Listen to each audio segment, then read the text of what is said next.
This week on RSBANDB Update, Solak'ed is here, and we have a rundown of the fight and what you'll need to do to take him down. Also, thoughts on the comp cape and transparency regarding updates. Plus, PUBG versus Fortnite.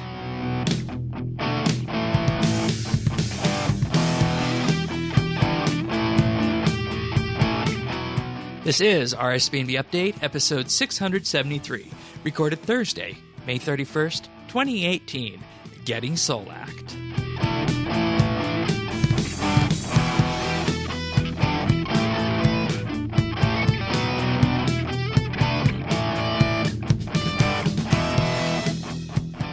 Hello, everybody, and thank you for joining us once again for RSBANDB Update. Tanis is here, as usual. Welcome back, Tanis. Thank you, Shane.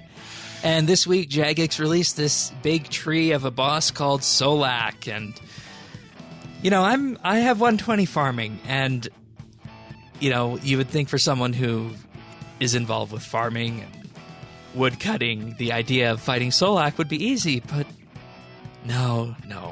I stay as far away as I can from PVM most of the time.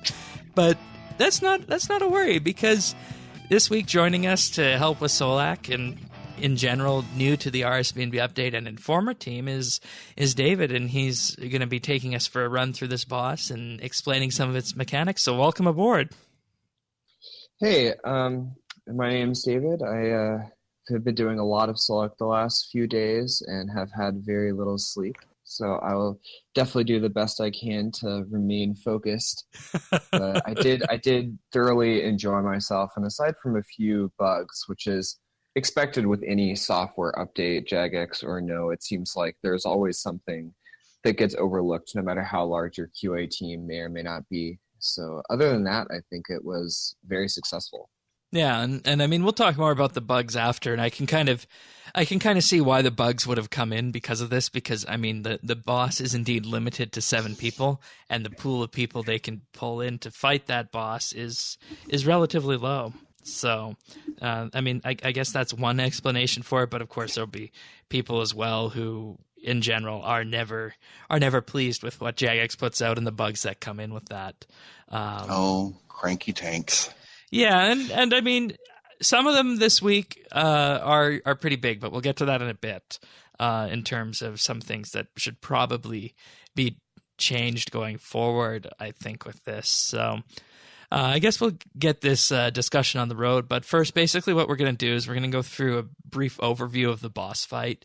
Then David is going to talk about equipment, loadout, and that kind of thing, is then going into detail the various phases that are involved with this, and we're going to round off with some of the bugs and some of the loot that was here for this. So Solak'ed, of course, resides in the Lost Grove, and that area when it came out is one of the most beautiful places in RuneScape, I think. So yeah, it is a really cool place. Even on minimum graphics, it looks good.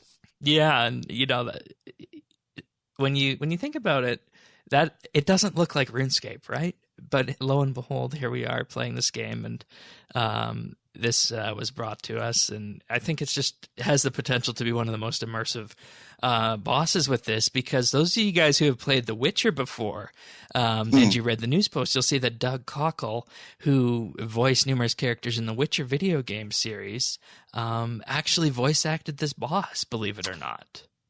And I was I'm excited and at the same time disappointed. Like I'm glad it's voiced, but the one thing you chose to voice was a boss.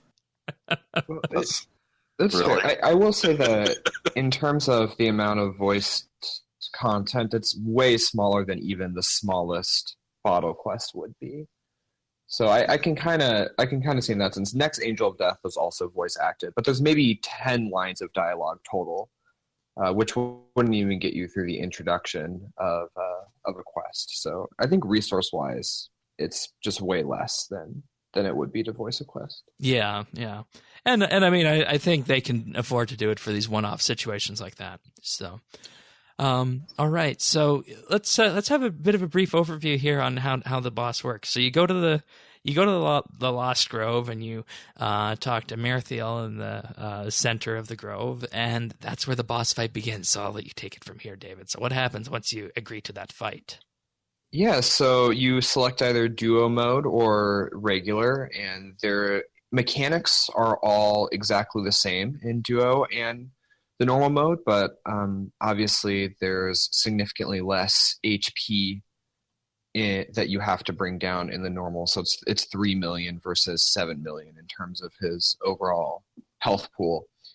Oh, And that's there interesting. are So if it's 7 million in the group and you have 7 people, you could effectively split that apart 1 million per, I'm guessing. right, whereas duo it would be theoretically 1.5 million Right. per Okay. person. So And is that what makes duo harder then? Or yeah, as I think of that you mentioned on update, what I was saying was that it's much easier to learn the mechanics in duo because there's just a lot less going on because instead of 7 people having to deal with the mechanic, only 2 have to deal with it.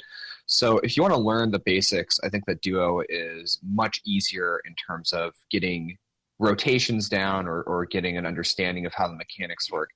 And then after that, I think 7 man will be much quicker and much faster.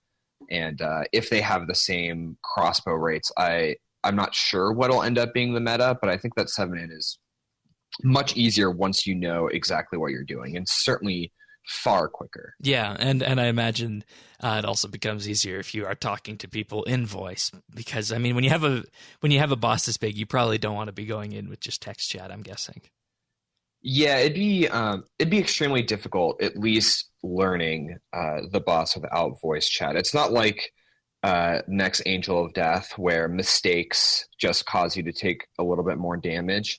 Here, mistakes can cause you to fail the kill very quickly. It's certainly a big step up for Ramen Yeah, from Angel of Death. and I that's what wouldn't they even say they're said. comparable. And that's what they said in the news posting is that this was, the next step up from next Angel of Death in terms of mechanics and making a difficult encounter for players. So, in general, how does the boss work then? Right. So there are 4 distinct phases, although many people are saying that it has 5 phases, depending on phase 2 is extremely long. And so you could either say that it's 5 phases and break up phase 2 into phase 2 part 1 and phase 2 part 2, or you could just say there are 4 phases. The reason that it's not immediately clear is that previously different phases would cause the arena to change. So at Virago, the rocks crumble. At Telos, he stamps on the thing he's standing on. You go lower and lower and lower, etc. But Right, so you would have a bit of a visual marker in those bosses, whereas this right, is kind of just flows between them all. yeah, and the thing essentially there are 2 different health pools. The first is his main health pool, which is 3 million or 7 million. And then the second is the health pool for that particular phase. And so that could be a percentage or it could be a certain amount of damage you have to do on a DPS check in the case of phase 1. Or in the case of the final phase, it's the Solak'ed's health pool in the mind realm, where he's essentially being corrupted by minions. There's a whole story behind what's happening. And if you let Solak'ed die for real, then you fail the kill because now the Guardian of the Grove is gone and Arathor has won. So Okay, that's interesting. You actually end up having to save Solak'ed from being killed. All right, so just looking here, and for anyone who's watching the video version of the show, you'll see that on the screen right now we're looking at one of your kills, and there's a green health bar at the top and a blue health bar. What do each of those bars signify? I believe Right, the green started at 8 million? That would be, I think, 7 million for the 7-man kill there. Yeah, Oh, so okay, the all green right. health bar is the total one. And then the bar below it is the bar for that phase. So on that particular phase, there's a place where you have to do something very similar to the bring him down mechanic at Virago, where you have to do a large burst of damage over a very short period of time. And it's very time sensitive. So you sort of have to set it up so that everyone is using their ultimate abilities right when that's happening in order to clear the DPS check. And then the bar below that is showing how much damage you have to deal on an orb that spawns. And normally it takes 2 cycles in order to do it. I think that it'll eventually be possible to do it in 1, but I don't think that anyone has quite gotten that much damage in yet. All right. So And then once that basically, hits 0, it goes to phase 2. so basically, what we're seeing then here is that there is, you can effectively build your character to do spike damage, but overall you want to also be survivable and damage over time then as well. So you basically need all aspects of combat for that. Yeah, and what I wrote in my article about sort of a general overview of taking him on is that, Which you can find at informer.rsbnb.com when you're listening to this. Yeah, when it's and it's essentially a boss about precise timing of rotations, because on the second phase especially, there is a tremendous amount of damage that will be dealt to you. Basically, it's 8.5k damage per game tick, which is not survivable, obviously. Ooh. So if your Cade intercept is a little bit late, or you don't have, and we talked about this on the weekly bite, a Cade intercept is effectively where you'll have your tank who's wearing a shield throw down a barricade and block the damage for someone else, right? Correct. And so there's several different moments where Solak'ed will do a mechanic that will cause that, tremendous amount of damage very quickly. There's an in-boss mechanic, and this is what the extra action button is for, where you could get this shield dome that blocks 80% of damage. If you are familiar with the Saren spell Shield Dome, sure, it works very similarly, but it's this giant yellow thing, and everyone has to be inside of it. It blocks something like 75 or 80% of all of the damage, but even then, it's still 3k per game tick, which is still pretty rough. So normally you would have a rotation going of two people. Only two people have to do it in a duo, but you might have 4 or 5 do it so that the other people can use Sunshine and use their ultimates. And so you have one person use Barricade and then intercept everyone else on the team so that no one takes any damage. Okay, and that's just phase 1. Yeah. Yeah. Wow. All right. What I was just talking about with the shield dome and such as phase 2. Phase 1 is phase 1 is basically shown completely in the video that I sent you there, where there's a spec with these bombs, and then there's roots, and the roots both stun. If you're familiar with Vindictive Flames, it's almost exactly the same as the Vindictive Flames, but it also stuns you for 10 seconds and does 50% more damage than the Vindictive Flames do. So if they're improperly dealt with, it can cause deaths pretty quickly because you can't eat while stunned. Okay, wow. So let's just pause here before we go into the exact parts of phase 2 here. So based on what we know here thus far, how many tries did it take you guys to get to phase 2? So I got to phase 2 probably on the 3rd or 4th attempt. Once we figured out how the roots worked, which is what we were kind of dying to, once we figured that out, the DPS check was super easy for us. It probably varies based on experience, gear, etc. But we found the DPS checks to be super easy. It was just figuring out how the roots, which again are kind of like Vindictive Flames on steroids with a stun. Once we figured out how those worked, it wasn't too bad. So then do you just kill them or... So first you have to kill them all so that they don't spawn into minions, and then there'll be an arrow, and the arrow will be between 2 of the root spawns, and there's a triangle drawn between those 2 spawns, right? So if you have an arrow, say, all the way northeast, the one directly to your west and directly to your east, and there's a kind of a triangle drawn between those 3 markers, and when the timer hits 3 seconds, that's where it spawns, whatever that triangle is. So if you're on the wall between the 2 spawns, it'll only spawn in a line on the wall, allowing you to easily avoid it and also not kill your teammates. But if your arrow is, say, on the opposite side of the room, it'll draw something like a scaling triangle that'll cover a third of the arena, and anyone in that section of the arena is probably dead. Okay, so basically what I'm getting from this is that even if you are in a position to be able to avoid one of these routes, you are going to need to be able to take it out in such a way that it's not going to take out the rest of your team. Right, which is why 7-man was so much harder in the beginning, is because many of the mechanics work in this fashion, and it's certainly much easier to just to tell your duo partner, for example, my routes are going to cover the west half of the arena. If you've got 3 or 4 people on a team of 7, it's way harder because there's routes going all over the place. So that was what was killing us a lot until we figured it out. But that wasn't too bad because it was a mechanic that we'd kind of seen before, because it's basically Vindictive Flames, but just turned up a notch. All right, fair enough.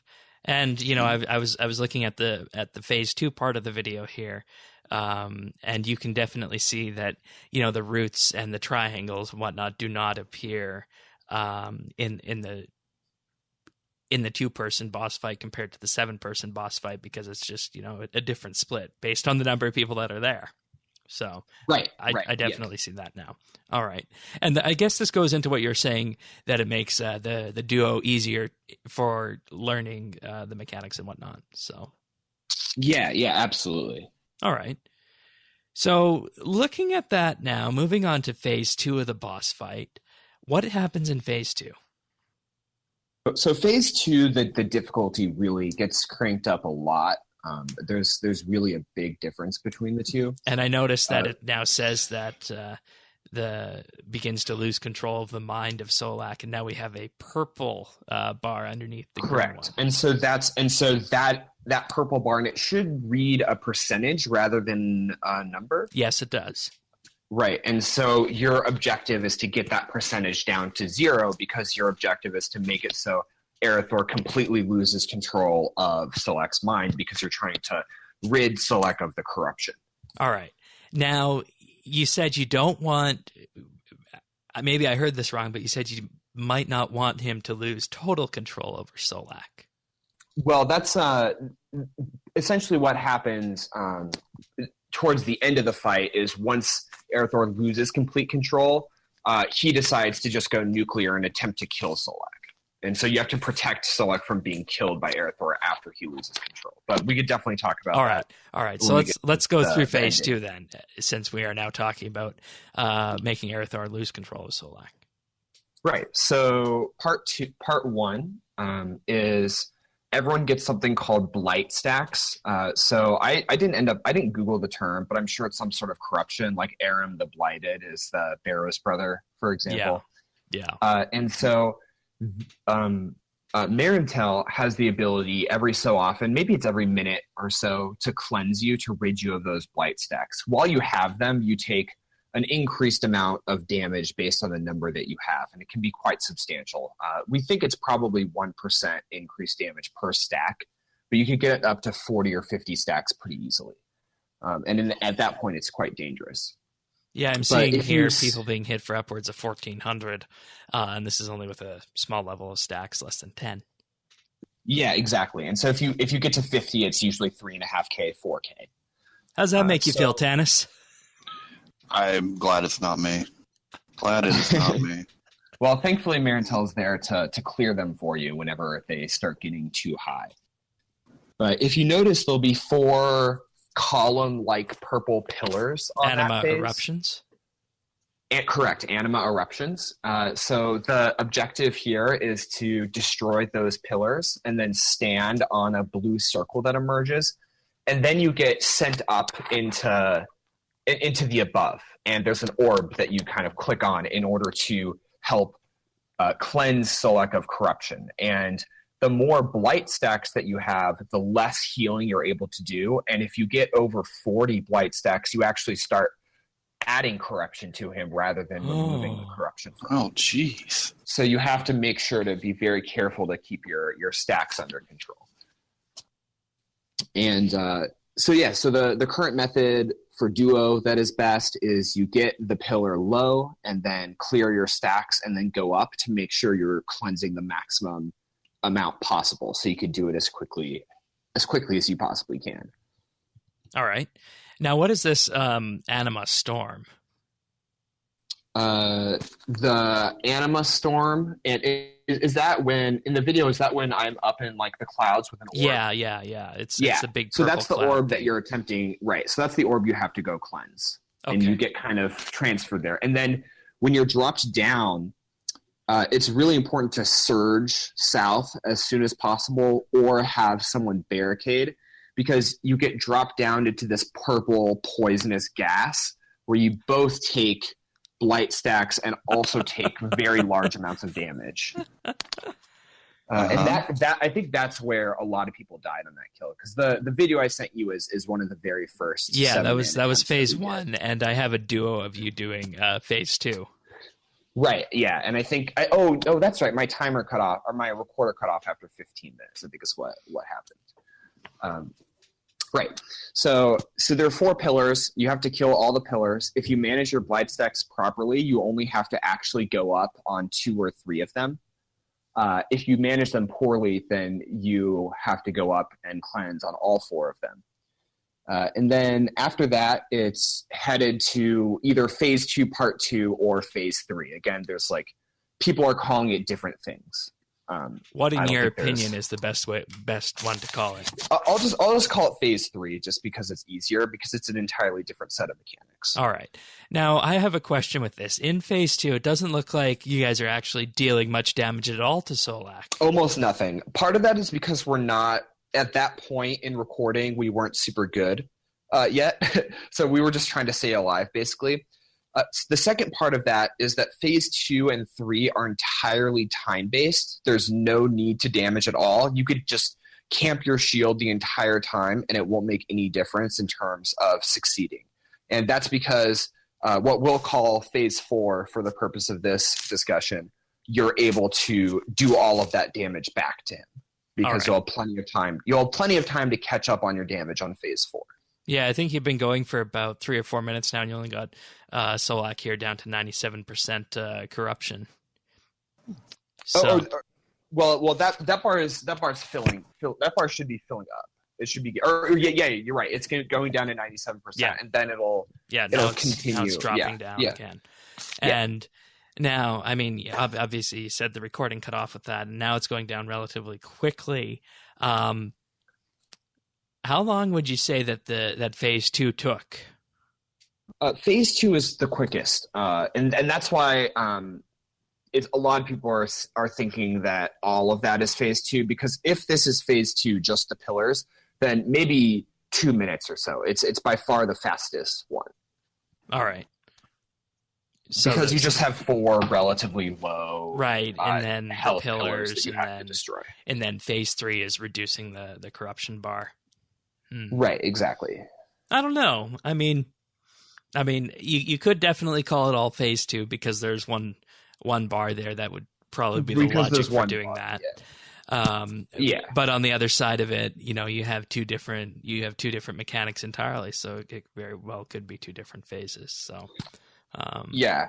And I guess I don't think there's a wrong answer. No, definitely not. And if you were designing something like this from the internal perspective, you would probably view this all as one phase, with the option of being able to unlock the second part of it, what people are now calling phase 3. But it doesn't really matter. So, all right. Yes.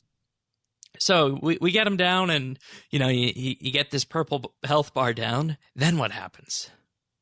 Okay, so then we usually cleanse, because our stacks are quite high at that point. And phase 3 is, I would say phase 3 is another kind of big leap ahead in terms of difficulty versus the pillars, and arguably the largest leap in terms of difficulty. And that was where it took me probably 8 hours to get through phase 3. So I got to phase 3 maybe after 2 hours. And this is your phase 3 where we're lowering the purple bar, right? Right, exactly. Yeah. Okay. And it probably took me at least 8 or 9 hours to get this one down perfectly, because it took a long time to figure out the rotation, and then any mistake in the rotation is death, functionally right? an insta kill. Yes. Wow, 8 hours? Yeah, I mean, a lot of people did it much more quickly. Obviously, Patrick and Ghost Team got a kill in 10 hours. But even still, 10 hours to get one kill is still pretty. Yeah, that's good, man. Sounds like you took a real Solak'ing in the process here. Yeah, definitely. Went through. I think I went through 3K Ceridome brews on day one. Man. I can't keep up with that in terms of my herb farming. Your poor bank. Your poor bank. Yeah. It was day one was very expensive. All right. So phase 3, I mean, you take down the purple health bar. Anything else to phase 3 before we move on to 4? So if you want me to talk about the various mechanics for phase 3, I can. If not, we could move on to the next one. It's up to you. Well, let's just hear a little bit about what you have to do to bring that bar down in phase 3. The purple So essentially, he uses up the bar by essentially the storyline as he's beginning to just get enraged because there's this fight going back and forth between good and evil, right? That's kind of the whole mechanic, is Solak'ed is at war with himself, and so he starts lashing out, and as he lashes out, he cleanses the corruption. But unfortunately, when he starts to lash out, it hurts. It's very painful. So there's a few different sets of mechanics. The first is a series of what we're calling mushroom bombs, because some people call them flower bombs. They're just these green and purple acid-looking things that hit about 7K per tick, but they're very easy to dodge once you're familiar with them. And so you don't need to waste too many defensives there as long as you're dodging. Wow. Then it requires you to go north to collect a dome that shelters you from the Anima Rain. Anima Rain is next, which is the one that does 8K damage per game tick. And so they gave us a dome to reduce that damage, but the dome plus reflect plus debilitate is still requires you to spam Rocktail Brew. And so usually you have a person in charge of cating and intercepting. And it's very important that you cate intercept on the same tick as the special begins, because otherwise your cate will be too late or too early and you'll still end up taking a lot of damage. All right. And now see, this is the thing that's always held me back from doing PVM in this game, and, anything beyond Simple Slayers, that, TikTok, exactly. You have the tick rate. And like you're saying, so if I miss one tick, I'm going to take more damage, and it's gonna throw me off and need to heal more if I miss this one tick. And if you heal, you'll lower your adrenaline and won't be able to barricade anymore. So that's why the brews help you out. Yeah. All right. Since we're talking about adrenaline and ticks here, is anyone using the fish from deep sea fishing that doesn't lower adrenaline? I had that same question. Is on tick bound? They're definitely really good. At first, everyone once we realized how hard it was, everyone switched to super brews and sailfish soups. I don't know if you know, but sailfish soups got up to 25K each for a little while. Yeah. I'm unfortunately out of spice. So those got real expensive. I think they're back down to about 19K each. And super Sarah brews, I think, hit 200K a piece for a little bit. Yeah, I'm grape farming again as well. Mm-hmm. Yeah, and then slowly people are starting to use less and less food. There's actually a duo that was just done with no food, so it's certainly possible to get it down. And we were switching to Titans for our kills. So it's kind of like any other boss, where at first it requires a ton of food. Once you know the rotations, you're able to minimize your need for it. And so I think soon people will start using the jellyfish quite a bit. Yeah, well, I guess that'll probably be a good market to corner then. All right. Yeah, it certainly could be. Yeah. Anything else in phase 3 that you would that we need to know mechanic wise? There's 5 different mechanics, and then they repeat themselves a second time. So phase 3, like I said, is quite hard. There's then another bring him down style where you're stunned. And then he tries to hit you with his arm. That's an insta kill. It's not damage. You just get an insta kill message, so you have to avoid the arm. Then you and have to there run is up no the blocking arm. that, right? no blocking that. Not barricade, immortality, doesn't matter. It's just an insta-kill. But it's very easy to dodge as long as you have freedom on cooldown. If you don't have freedom on cooldown, then it's time to start phase 1 again. So then your partner has to do damage to him during that point to lower the corruption. If your partner can't do enough DPS, and it's really easy, just a wild magic and a couple of basics is more than enough, then your partner gets insta-killed. And then there's another one of the anima rain, so then the other person has to barricade. And then he goes into a hurricane special where it's about 7k per tick, and so you can actually survive with enough food, but normally we just K'd intercept that as well. Then there's roots again, but only on the base, and it's very well televised, and then it repeats with the first set of kind of flower / mushroom bombs, anima rain, the insta-kill spec that you can avoid, and then it keeps repeating until you lower the corruption to 0. All right. Shall we move on to phase 4 then, or is there anything else in phase 3 that we need to go over? That's about it. Yeah. All right. So what happens in phase 4 after he loses complete control or sanity, I guess? So phase 4 is when we finally see Aerithor by entering and we get the Shadow Realm option. So there's the realm of the real, and then there's the realm of shadows, and you can go back and forth and kill Aerithor in the Shadow Realm. If your team is very good at DPS, you're able to you could just kill the minions straight away and go straight to phase 5. However, you want to hit the damage limit of 300k in a duo or 600k in a 7-man team. Otherwise, phase 5 is almost impossible to do. And so there are these green pentagrams, and Solak'ed has a DPS rotation. This one is very easy, even if you ignore the mechanics, as long as you stun when you're required to stun.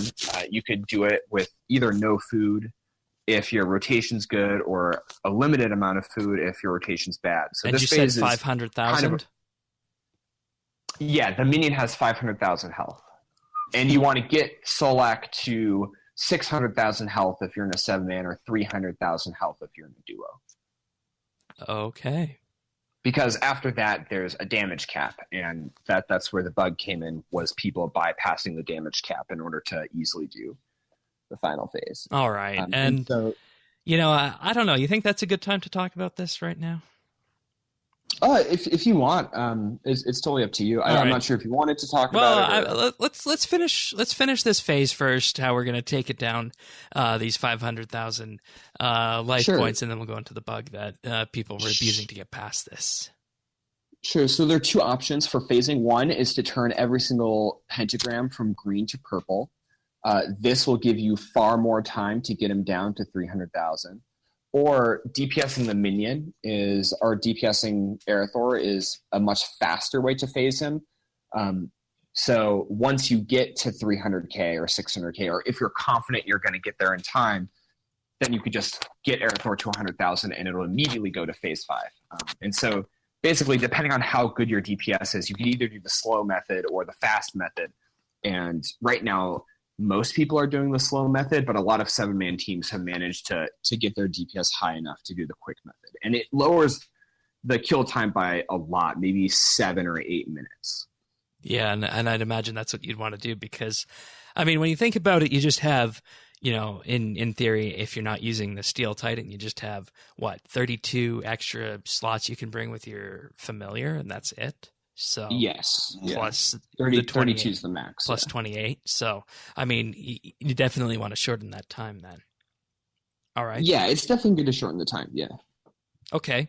So you turn the pentagrams purple, all of them, and you bring them down in life points, then what? So after that, once you get to 300,000, you either want to finish off Aerithor. He will phase you once he hits 100,000 health, or you now what do you mean by do phase? The final pentagram. It goes to phase 5. Oh, okay, all right, fair enough. All right, okay, yeah. And so phase 5, you enter inside of Solak'ed's mind. Ooh. Is how it works. You still see the boss; it looks the same, but then there's two realms. You're no longer in the realm of the living. You're in Solak'ed's mind, and you're in the shadow realm. And so basically, if you're in duo, you alternate because you always need to have one person in either realm, or you get insta killed. And in a 7-man, you would kind of coordinate who's going to be in the shadow, who's going to be in the mind. You could heal in the mind realm. You cannot heal in the shadow realm. So basically, Aerithor at this point has lost control and is now spawning minions in the shadow realm to actually kill Solak'ed. If you let that happen, you get insta-killed. And then in the mind realm is where you actually finish off the fight. All and right. so the way the minions the mages are basically causing Solak'ed to die, and so you have to constantly be killing the mages. And if you let too many of them spawn, it's pretty easy to get overwhelmed. So that's kind of like so the you mechanic in the Queen Black Dragon, then, where you need to kill those things. Yeah, turned up a little bit in terms of difficulty. Well, probably a lot. Yes. Now, something that Jagex in the past has had difficulties with, and I know Tanis always has difficulties with this as well, and wants Jagex to improve this a lot. How's the accessibility of this boss? In particular, how do you know when you're in the Shadow Realm or the Mind Realm with this? The extra action button that was added allows you to switch between the two. So you just click on the button, and the difference is very, very obvious. One, Solak'ed's mind is this bright, beautiful pasture. There's probably like butterflies flying around and stuff. The Shadow Realm looks like a Barrows Brothers crypt, if you know, like the Purplish, dark. All right. Worms. Yeah. Tanis, you think that would be sufficient distinction? Yeah, I think that would be. That's a lot better than sneaking a little message into your, chat box. Okay. So, yeah. All right. So you have to take these manifestations down in the Shadow Realm, or else, you. And you also have to heal Solak'ed in the Shadow Realm. Heal Solak'ed. Or he ends up dying. Otherwise, he ends up dying, and you get killed. So is there anything else to this final phase to that, or what else should we be aware of? It just requires the most coordination. The final phase was the hardest by a lot. Nothing else was really close, because everything else you could pretty easily just Cade intercept your way to phase 5 without much difficulty. Phase 5 puts on a tremendous amount of pressure. You and your partner have to do a ton of damage. You have to be alternating Devo intercept, alternating Cade intercept, so that when you heal him, you take 1,500 per tick as you're healing him, because you're healing him you're basically giving up your own life to heal Solak'ed is how it works. And so you can only heal Solak'ed if both of you are Cade intercepted. So then if you don't do enough damage to the minions, your Cade won't be back quickly enough for you to keep healing him up, and they'll just do more damage than you can. All right. And you see, that's interesting to me, because looking at some of the footage from the duo modes and whatnot, this final phase actually looks simpler than the phase with the roots and whatnot, just based on the amount of chaos that are in play. But you say it's actually more difficult. It's I would say substantially more difficult because it's so time sensitive. All right. Yeah. How was that? I assume you got to the point where Solak'ed was dead at the end of it, and you got insta-killed. What was the reaction to that when you saw someone else kill Solak'ed, but you guys didn't emerge victorious? Oh yeah, it was really sad. We didn't figure out that we had to enter the Shadow Realm for a while, because we thought that the extra action button was just for phase 2 for the shield dome thing. We had no idea that we were meant to use it, and so we probably spent like an hour on P5 just figuring that out. We got to that final phase fairly quickly, like maybe 5 or 6 hours in. We were getting there consistently. I did not get a kill. Just to give you an idea of the difference in difficulty, is by the time that Patrick and Ghost team got the first duo, my partner and I were getting there with our entire yak left. We had huge amounts of food, tons of supplies. We used almost no food to get there. It took us till I think the 22-hour mark before we finally got a kill. Wow. And we didn't take a break. except for restroom breaks. No food. Or... So how many keyboards did you go through? And unfortunately, nothing. I mean, the thing is that all of us were kind of calling on Ramen to make a harder boss because he kind of hyped up AOD as being difficult. We got to kill 5-man on our second attempt. We were farming it we were farming 4-minute kills within a couple of days. And so we really kind of called on him to massively step up the difficulty. And I think he responded to it extremely well. And it was really fun overall because all of the mechanics are fair once you understand them. They're really difficult, but they're fair. Yeah. I mentioned the TikTok system before and whatnot. You as a PVM or someone who does this all the time, do you have any issue with the tick system? No, because my mind thinks of seconds as 0.6 seconds, not as 1.0 seconds because of how much a PVM I do. Okay. So basically you just need to rewire yourself differently then. Yeah, you need to rewire yourself to think of your unit of time should be 0.6 seconds. That's just kind of what it takes to get good enough to consistently do the highest levels. All right. What were you going to say, Tanis? I think that's probably common for the high level PVM. I don't think it bothers them because they're so used to the way that it works. I mean, that's what makes them elite. But it's something that would, kill somebody like us. Especially with a boss that, with the way that David's been describing it, is so precise when it comes to the timing. I hope you don't get a lag spike, Right, that's another thing. Your ISB is on it, because otherwise you're screwed. Yeah, this boss is interesting. You don't need the best gear. You don't need tier 92 weapons at all. You have 100% accuracy. You could probably take it down with tier 85 weapons.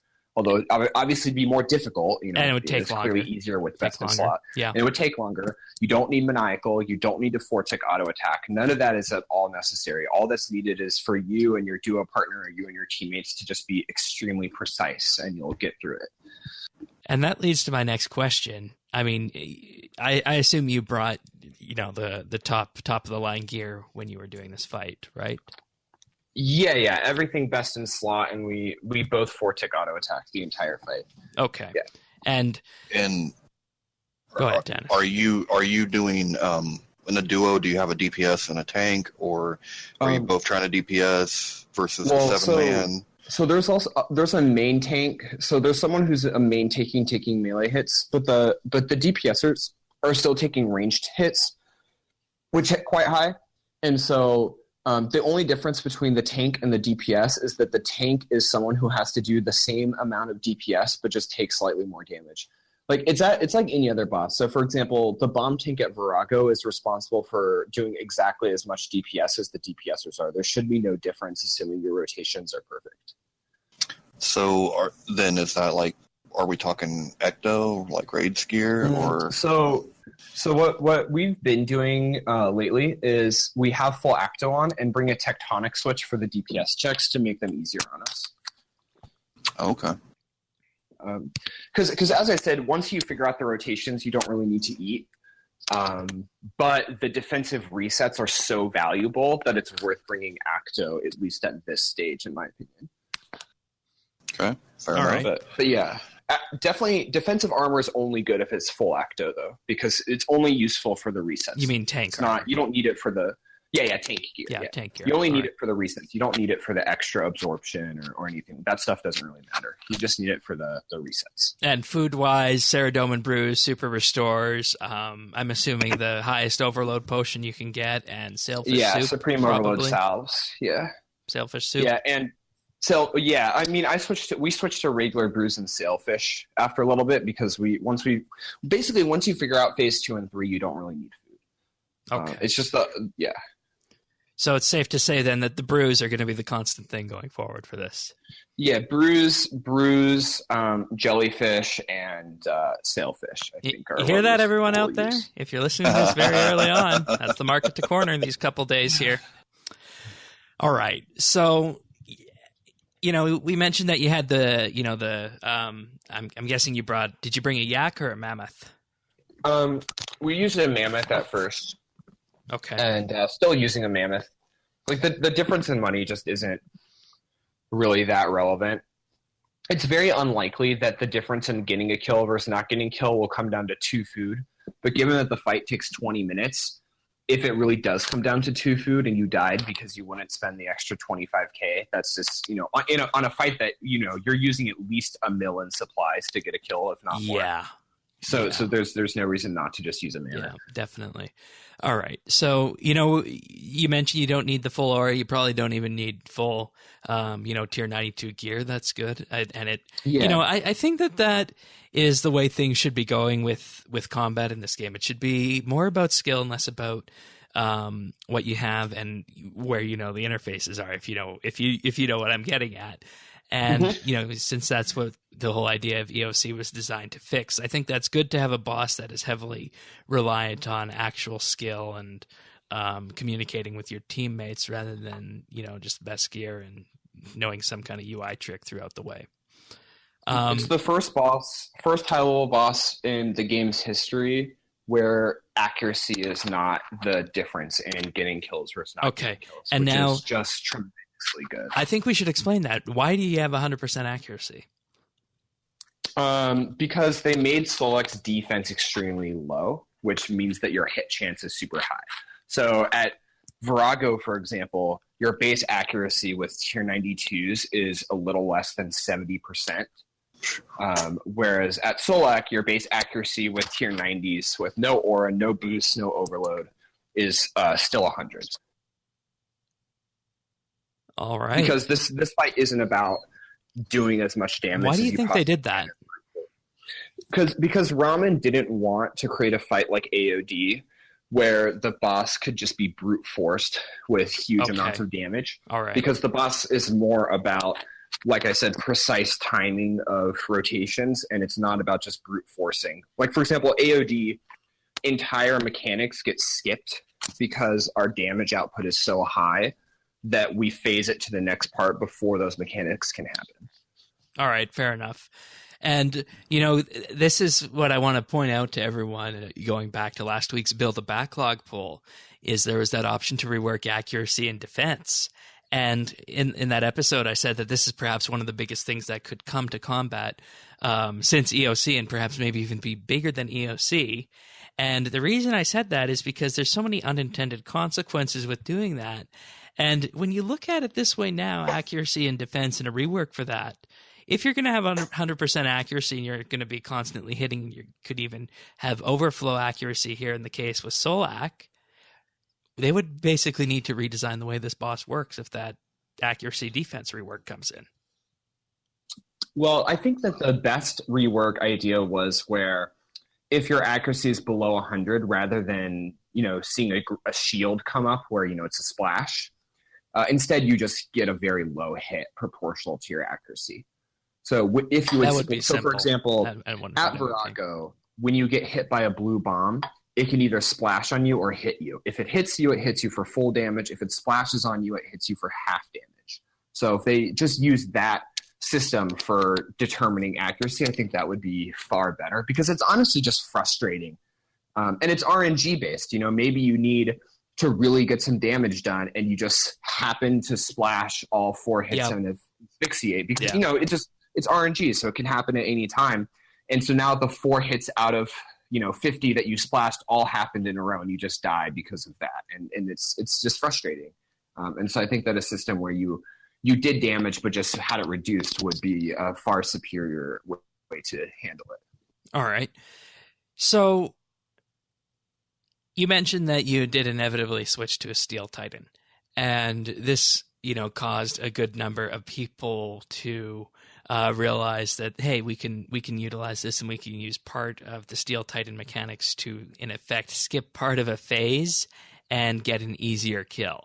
Now, this is probably going to be hotfixed by Monday, I would imagine. If not, it was hotfixed this morning. Okay, all right. Well, that's fine then. So let's have a chat then about what this was. Yeah. So Both Steel Titan and Poison. I believe Poison was hotfixed yesterday morning, and Steel Titan was hotfixed today, this morning at reset, and or at like 10:50 or whenever that they do system updates. Yeah. And so basically, the way it worked was the final phase in Duo is, as I said, 300K is the lowest you could possibly get it. In 7-man, it's 600K. And this requires you to deal with the Shadow Realm and Mind Realm, etc. Mm-hmm. So the way the Steel Titan worked is it bypassed the damage cap. And so in Phase 4, you could get it down to, say, 80,000 health instead of having it be 300,000 health, which allows you to enter Phase 5 and ignore the Shadow Realm entirely, because you could finish off the remaining 80K health before the insta-kill goes off, because you just sunshine and do the damage, and then you kill it without ever even having to go to the Shadow Realm. And so basically you would just like sit there with Steel Titans and a bunch of summoning potions and just Steel Titan it till it was 100K, go to Phase 5, Sun Adren, and then you got your kill. And you've basically ignored the entirety of Phase 5. That's not necessarily game breaking in the sense that it, destroys the game, but it does destroy the sense of achievement for everyone involved. I don't know what Jagex is going to be doing about this. If they're going to be, do you think they would go to the level of removing kills from people who use this? I certainly hope not, just because one, I don't know how they would be able to determine when it was purposeful, when it wasn't purposeful, because like, for example, if your DPS was really high and you were using a Steel Titan, it's still time-based. So each phase has a minimum amount of time, but no maximum amount of time, if that makes sense. So if you were at the minimum amount of time, say halfway through, or if you had gotten to 300K damage before the minimum amount of time had been completed on Phase 4, your Titan would just spec it to death whether you wanted it to or not. Or your Weapon Poison, which everyone brought because you always, Weapon Poison's great when it works, would bring it down whether you wanted it to or not. So I think that some people just got kills not even realizing that it was a bug. I mean, obviously many people purposely bug abused, that's true. But I think that there are some people who didn't. And then the other thing is, like, it's frustrating and it's annoying, but it's not. It's their sense of achievement that gets lost. It doesn't take it away from anyone else. I don't think. I don't think it's like unfair or something.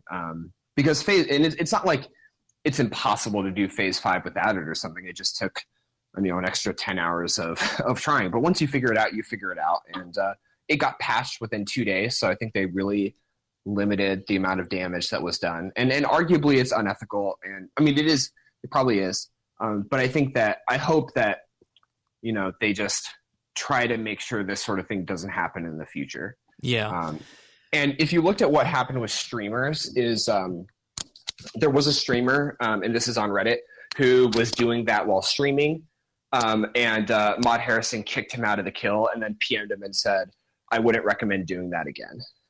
And so if it's just a stern warning with no, I don't think it's fair to jump from that to like perm bans, which is like what some people on Reddit are calling. Which is just like, I wouldn't advocate for that personally. I would just advocate that the kill be wiped, and you lose the achievement for it if you did it knowingly, and Did you need to click the spec button on the Steel Titan in order for this to happen, or was it just the Steel Titan attacking on its own? Oh, they do that automatically, right? That was an update a long time ago. They spec automatically. Yeah. Oh, and there's okay. no way of stopping it unless you dismiss your Titan. And like, why would you dismiss?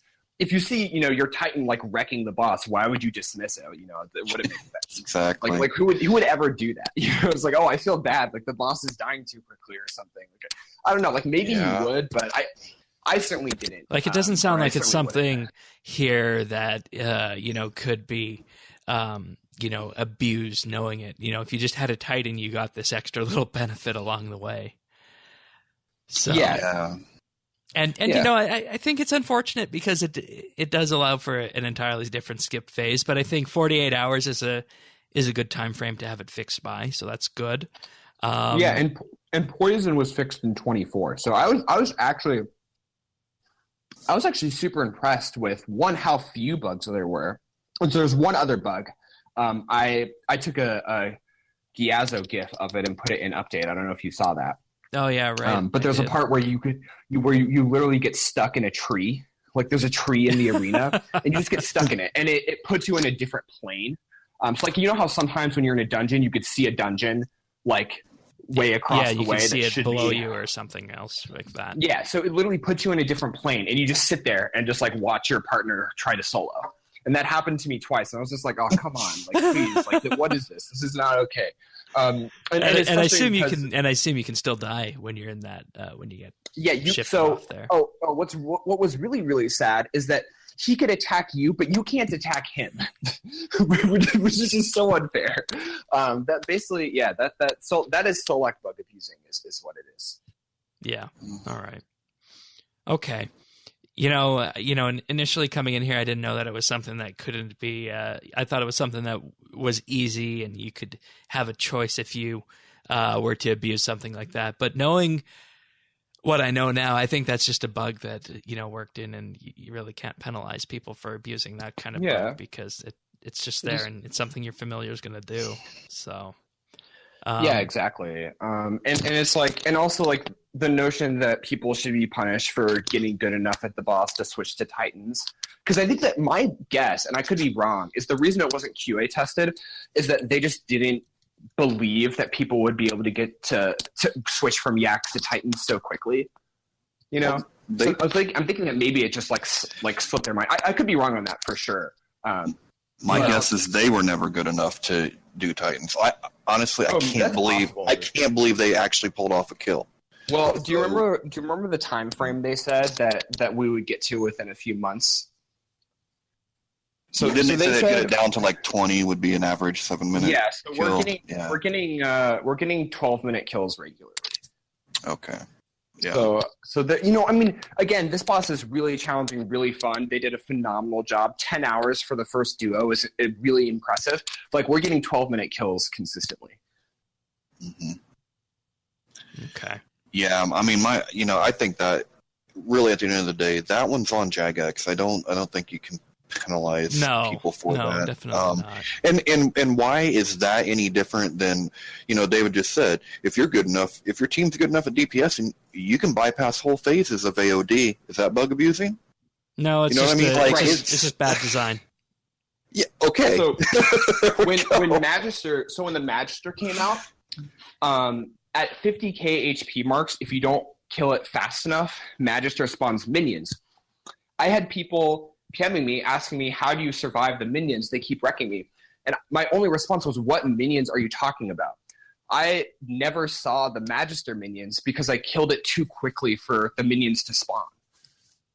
So I really didn't so there you go. It existed. Because my first Magister kill was like 53 seconds. Yeah, That's quick. I remember when that came out.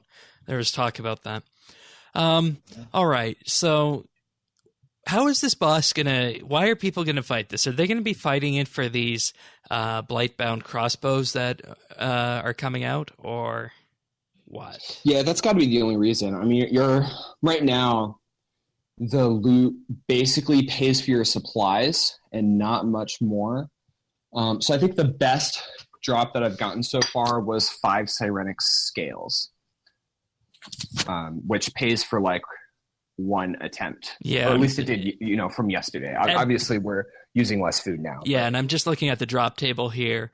Black Dragon Hide, Bird's Nest, Sirenic Scales, and Winocerodoma, Hydrix Bolt Tips, Onyx Bolt Tips, and a few herbs along the way. And I mean, it's quite obvious here that these are aimed to replenish your supplies, and that's what those drops are for.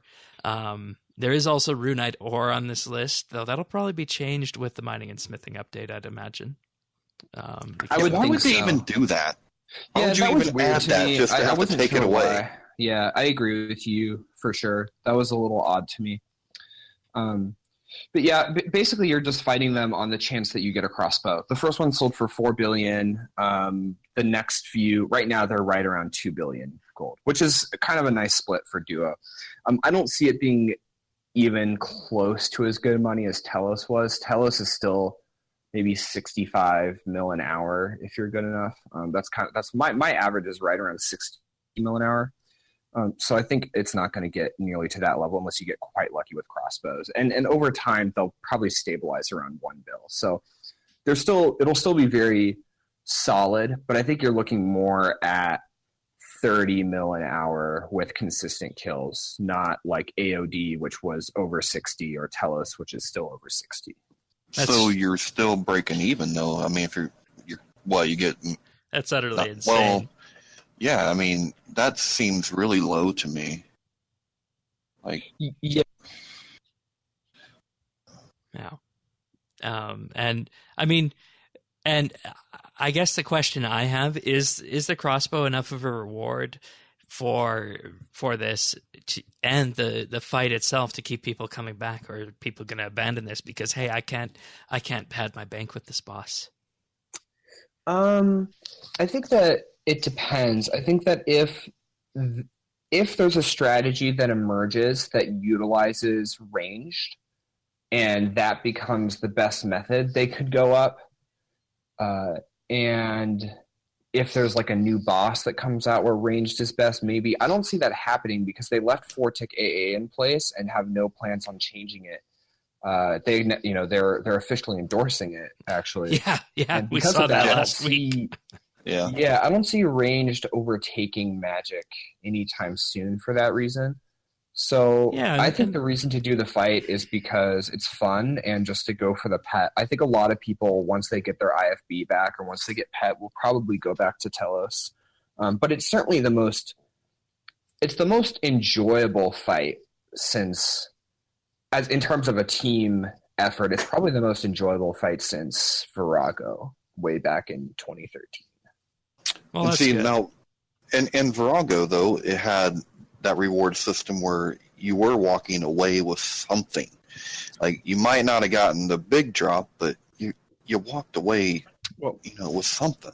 I mean, the reason for that, though, is because Jagex stuck to their commitment to skillers, which was not to drop power armor at bosses anymore. The reason Virago let you walk away with stuff is tectonic energy, right? Tectonic energies are still 800k apiece because they're used to make best in slot mage power armor.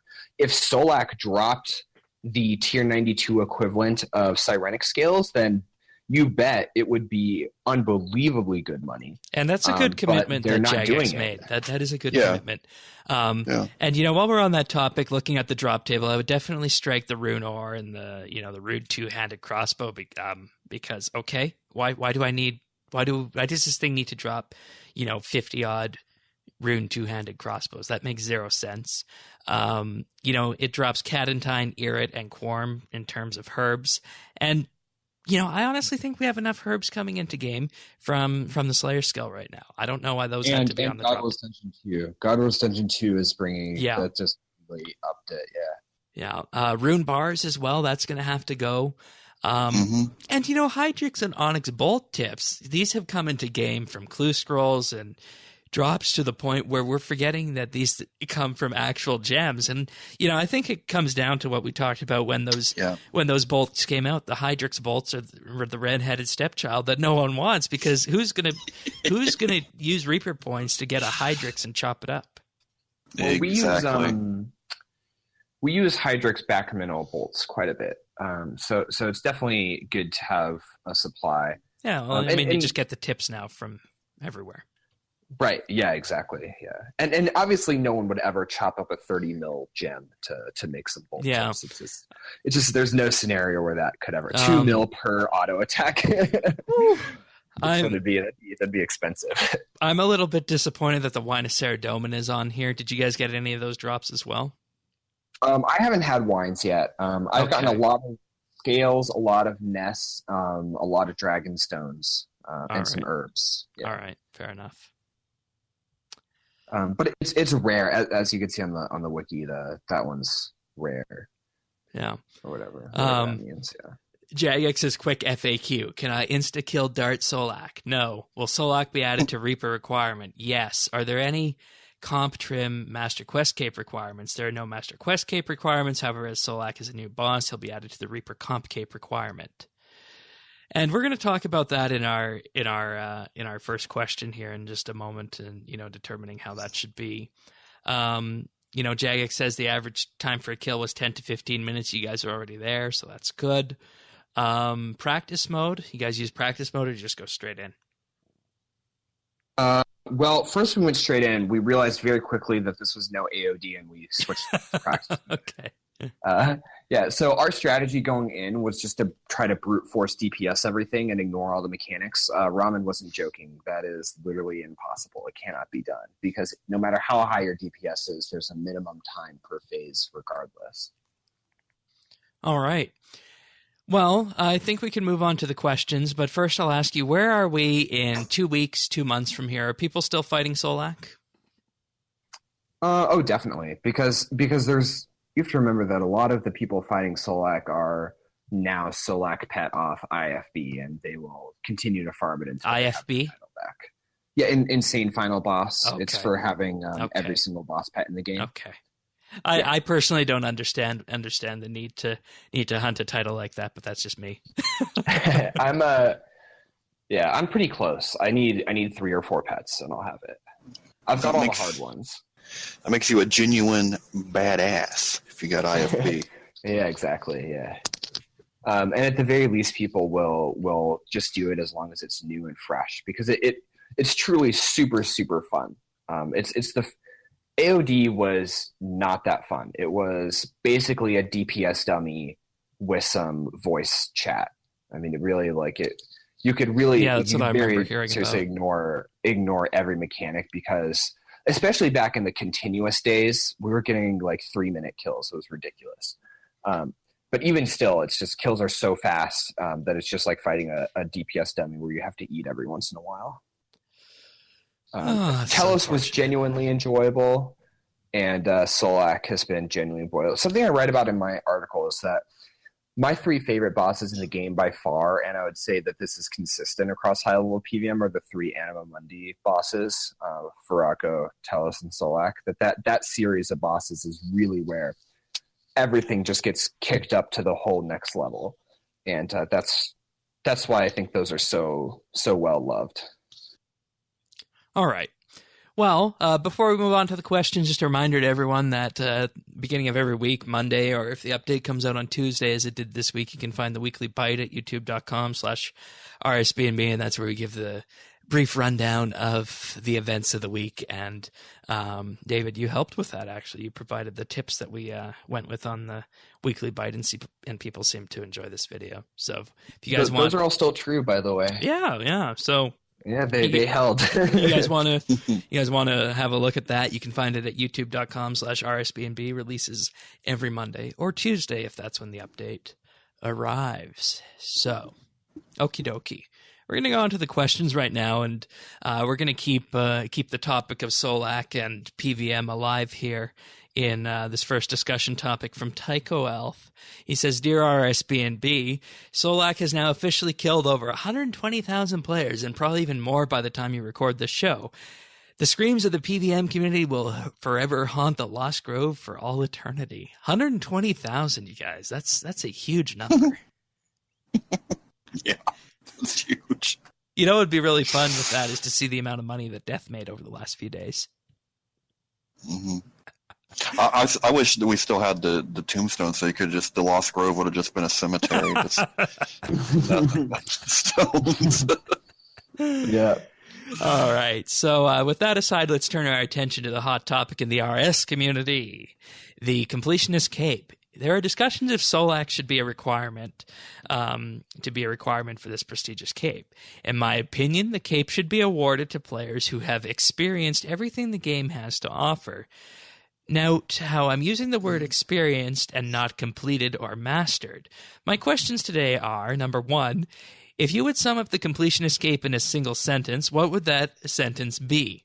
Number 2, do you think it would be fair to implement a safe mode on bosses where the difficulty is drastically decreased for the sake of completing the objective of completionist? This would be, in my opinion, very unfair and remove both prestige and the sense of accomplishment from the PvM community. And as a final note, people might not realize that adding difficult objectives make them stronger when they are determined to reach them. The purpose of RuneScape is to enjoy your playing experience and to develop your own playing style. You, Shane the Farmer, is an example of that, and as the Completionist Cape touches everything the game has to offer, of course everyone will find a task or two that they are not comfortable with. That's from Tycho. Okay. So what is the Completionist Cape? Tanis, go. One sentence. I actually think Tycho did a pretty good job of saying it's experiencing everything the game has to offer. Experiencing. So I don't think... I think this was their original screw up is coming back to bite everyone right now, because I don't think Reaper should have ever been involved in comp in the first place. It should 100% be a trimmed requirement. That's fine, but not for completionist. I actually like his idea of the safe mode. Now, I would do it in a different way. Whereas if you died, you just stood back up, kept trying. Hey, it might take you 2 hours, but eventually you can get through it. But my other problem, that it's even more so than this boss illustrated, is that I feel like when you set something up like this, it's kind of like being on a group project. Shane, I bet you can relate to this. Did you hate group projects in school? Oh, not particularly, because I always took charge and led them. You knew you were doing the work, right? Yeah. So it didn't matter. But I don't think your grade or your comp should be dependent on someone else. Yeah. I don't think that's fair. And I think have a question right now before we get too far down this. Is the Master Quest Cape a requirement of trimmed comp?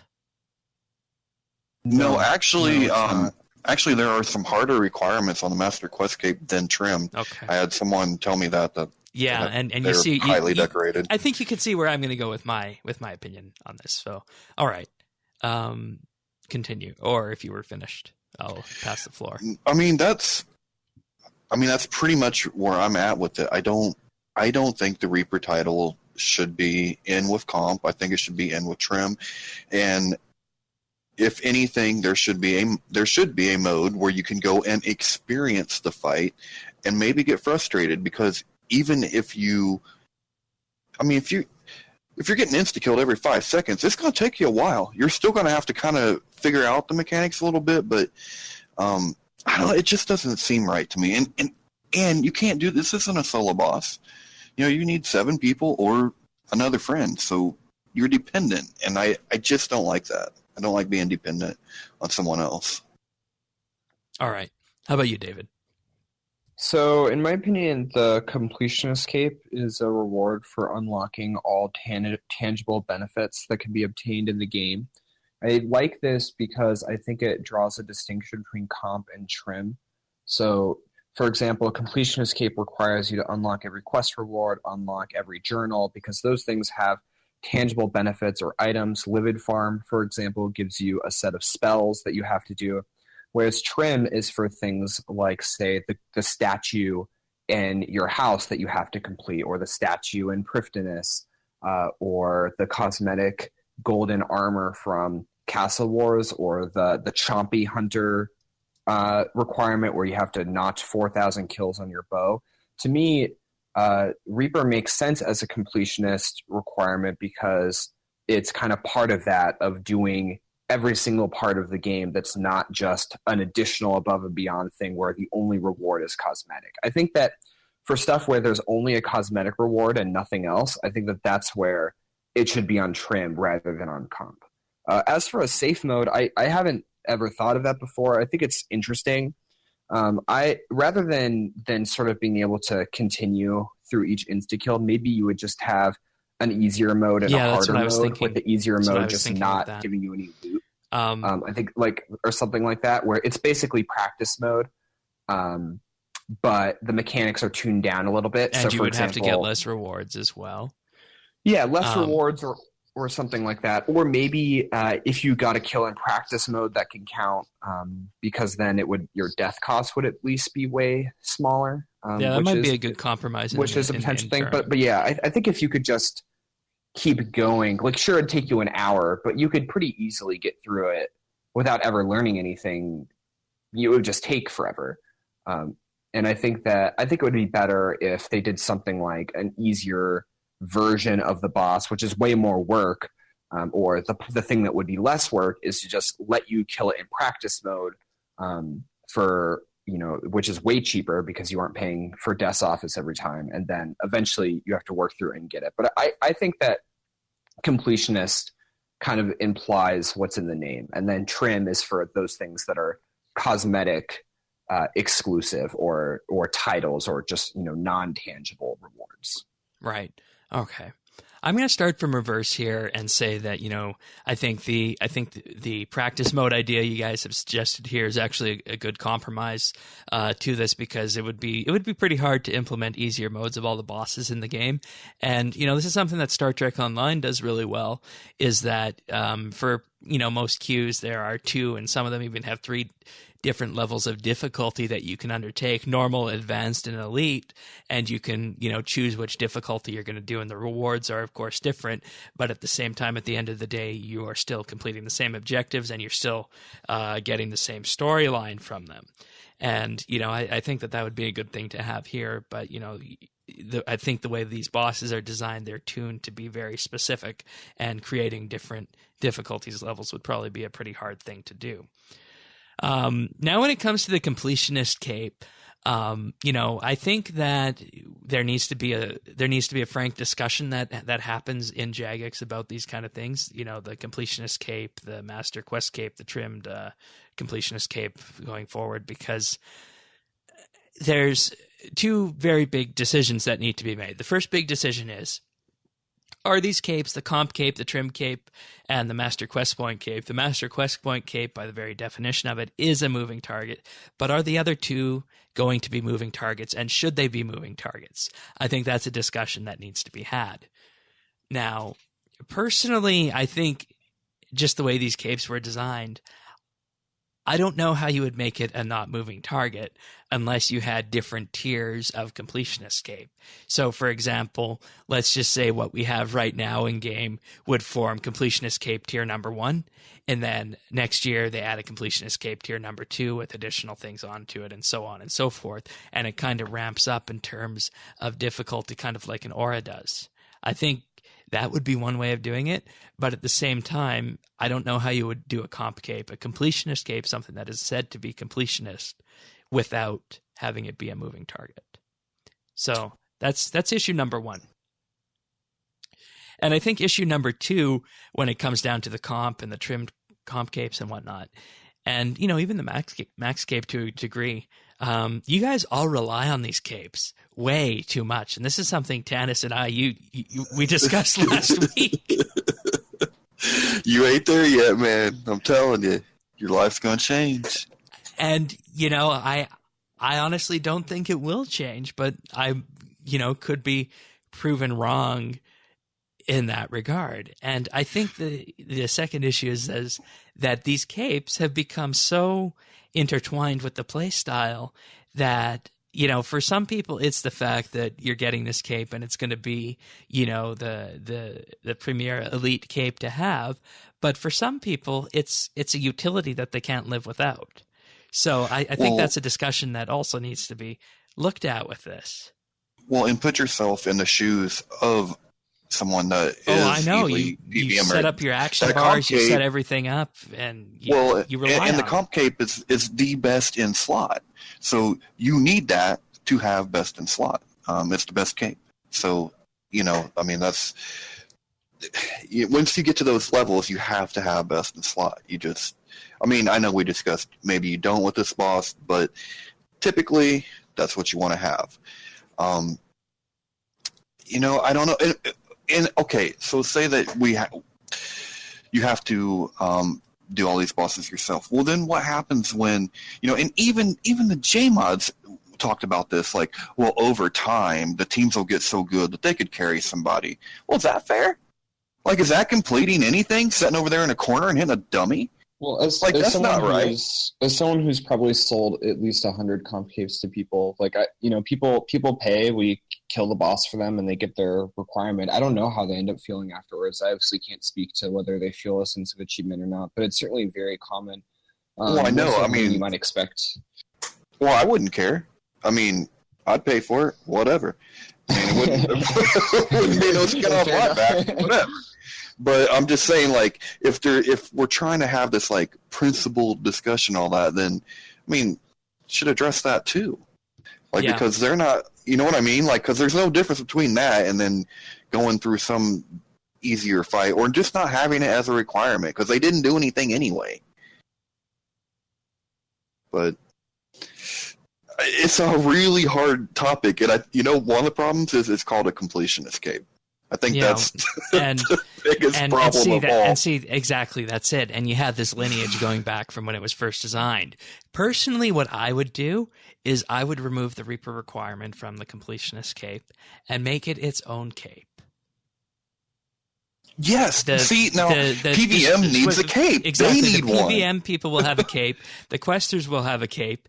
Now what you do, you add both these, the Master Quest cape and the Reaper cape, as a trimmed requirement. There you go. I like your solution. Remove Shane. PVM from comp, put it on its own cape, then add the lore cape and the combat PVM cape to trimmed. Yeah. And then make this new PVM cape the best in slot for PVM. Exactly. Yeah, that would make sense. It'd certainly be interesting for sure. I think they'd have to do more than just Reaper if it was its own cape. Oh yeah, definitely. Yeah, maybe even IFB with it. Something really significant. 120 Slayer.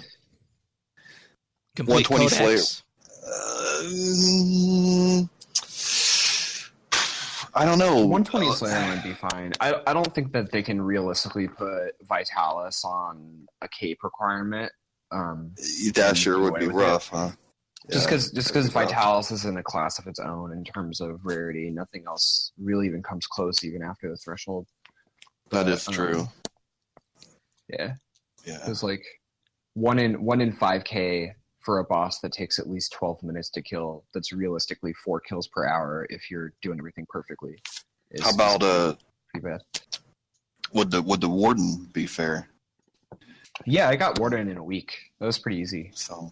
Okay. Yeah, warden. So I mean, there's things that warden would totally be no problem. So there's things that like could be done. Like that is something that is workable. Then, like there's a workable way to figure that out. Like what would be, fair, what wouldn't be. Yeah, I think so. And, I'm just going to point everyone to this right now because now is a good time to do this. This week, I brought out an Informer article called The Question of Polls. And, this, we're not going to, I would hope that something like this wouldn't be polled. I would hope that there is a sane discussion that goes on regarding this. But the issue that is being talked about here goes back to the polling issue as well. And I'll talk more about the polling issue later on in the show. But when it comes down to it, Jagex, who is going to be the moderator of this discussion, needs to realize that the people who are talking, the people who are involved in the lore side, the skilling side, and the comp cape side are all biased towards their own preconceptions of what the cape should be. And anytime you are asking someone to explain to you over text on the internet of what is the problem with a certain cape or what should be changed about a certain cape is going to, in effect, amplify their feelings on the subject.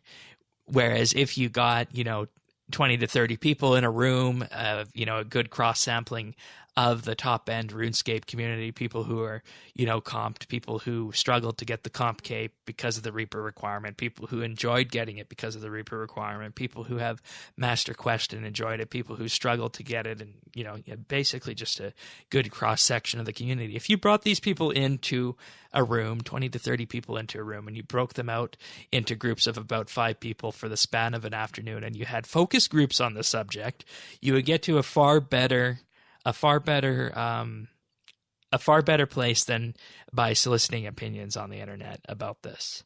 And I think that is something that Jagex needs to learn going forward with these kind of things, is that, you know, what the people say on Reddit and what gets most upvoted there is not necessarily gospel. And same thing goes for all the various forums out there, the high level forum and whatnot as well. People need to realize that what they are posting on the internet is going to be biased because of their own opinions regarding this. And, you know, I think we all bring that to the show here as well. David, you bring that to the show because you're a PVM person, and Tanis, you have experience with, you know, I don't know, are you going for comp? Slowly but surely.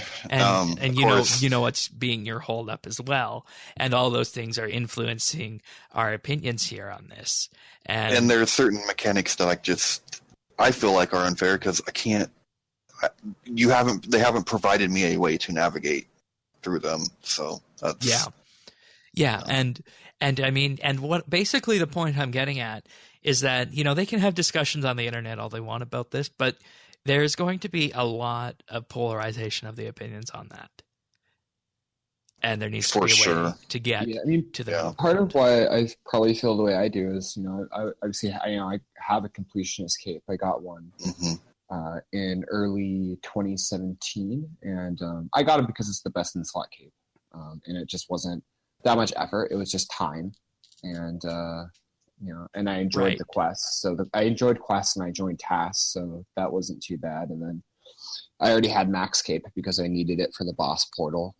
That's the reason I maxed. Of course, I like skilling, but of course, now, gotta have the boss portal. And then I got comp because it's best in slot, and I just had some time. And it's not like anyone enjoys Livid Farm. I mean, maybe someone does, and I don't. You know, I don't know who that would be. I think a little piece of you probably died there. No one enjoys Livid Farm for 20 hours straight, but it's just one of those things where once you get it done, it feels pretty good.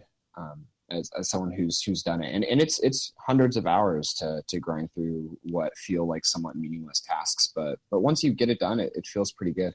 And so initially I did it to get the best in slot cape, but then I did it just because it felt good to complete all those tasks. Now, this best in slot cape, do you use it for anything other than combat related activities? I use it for farm runs. I'm trying to get 120 farming. So I occasionally, if I feel like it, I'll go do the bush patch by the monastery. Mostly I just do fruit trees. I just do magic trees twice a day and coconuts once a day. Yeah. But yeah, I mean, that's the only time I've ever used it. And just see, for that one teleport. And see, you're calling this the best in slot cape, and sure, it is the best in slot cape combat statistic wise, but perhaps there's something better that could have come out for the comp, and you could move this best in slot combat stuff over to the potential combat / reapery kind of cape that we're kind of designing here. Right. Yeah, potentially. I mean, currently I think that I'd imagine it'd be best for skilling too, because it gives you all of the buffs from all of the different rewards that you get from the tasks, as well as all the teleports you get from the tasks, like the thieving bonus from Ardoin and the Ava. Well, I guess that's for that cape, and the teleport for Lumbridge, and the bonus for the Falador shield and the Falador patch, stuff like that. So I think it's best in slot no matter what task you're doing, but it certainly is for PVM. All right, and you can add three of your skill cape perks to it too. Yep, so 3 perks. Forget that. Yep, absolutely. Well, I think we have we've talked about this, and we got the answer here that we're looking for. It's kind of a roundabout solution to both of them, but it works. All right, the next one is from Wiley. Hey guys, Wiley here. Do you believe that Jagex and JMods in particular have become too transparent? Because of a recent tweet from Mod Rally the week before release, we knew that the hidden quest, You Are It, started in McGrubber's Wood.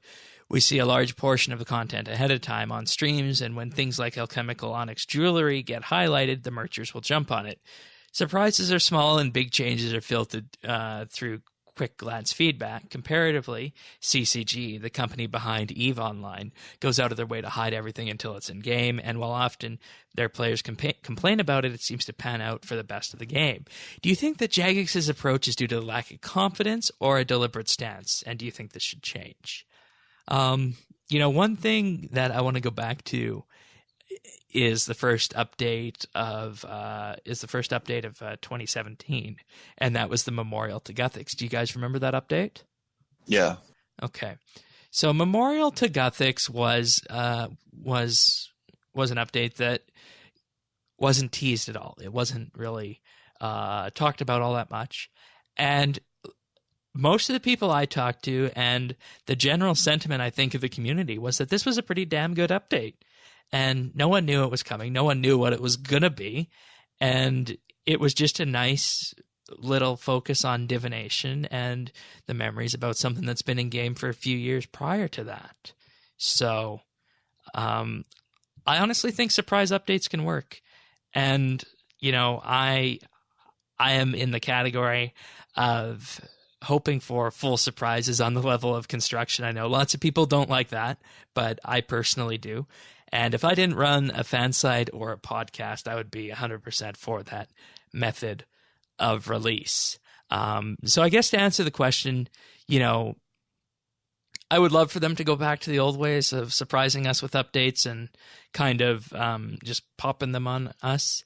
But at the same time, we've evolved to a world online where you can't necessarily just talk about what you released this week. You have to kind of talk about what's coming in the following days and weeks ahead, because that, generates hype, and people are going to be a lot more inclined to stick around and engage with your social media. And I hate to say it, but unfortunately, engagement is the game on social media these days.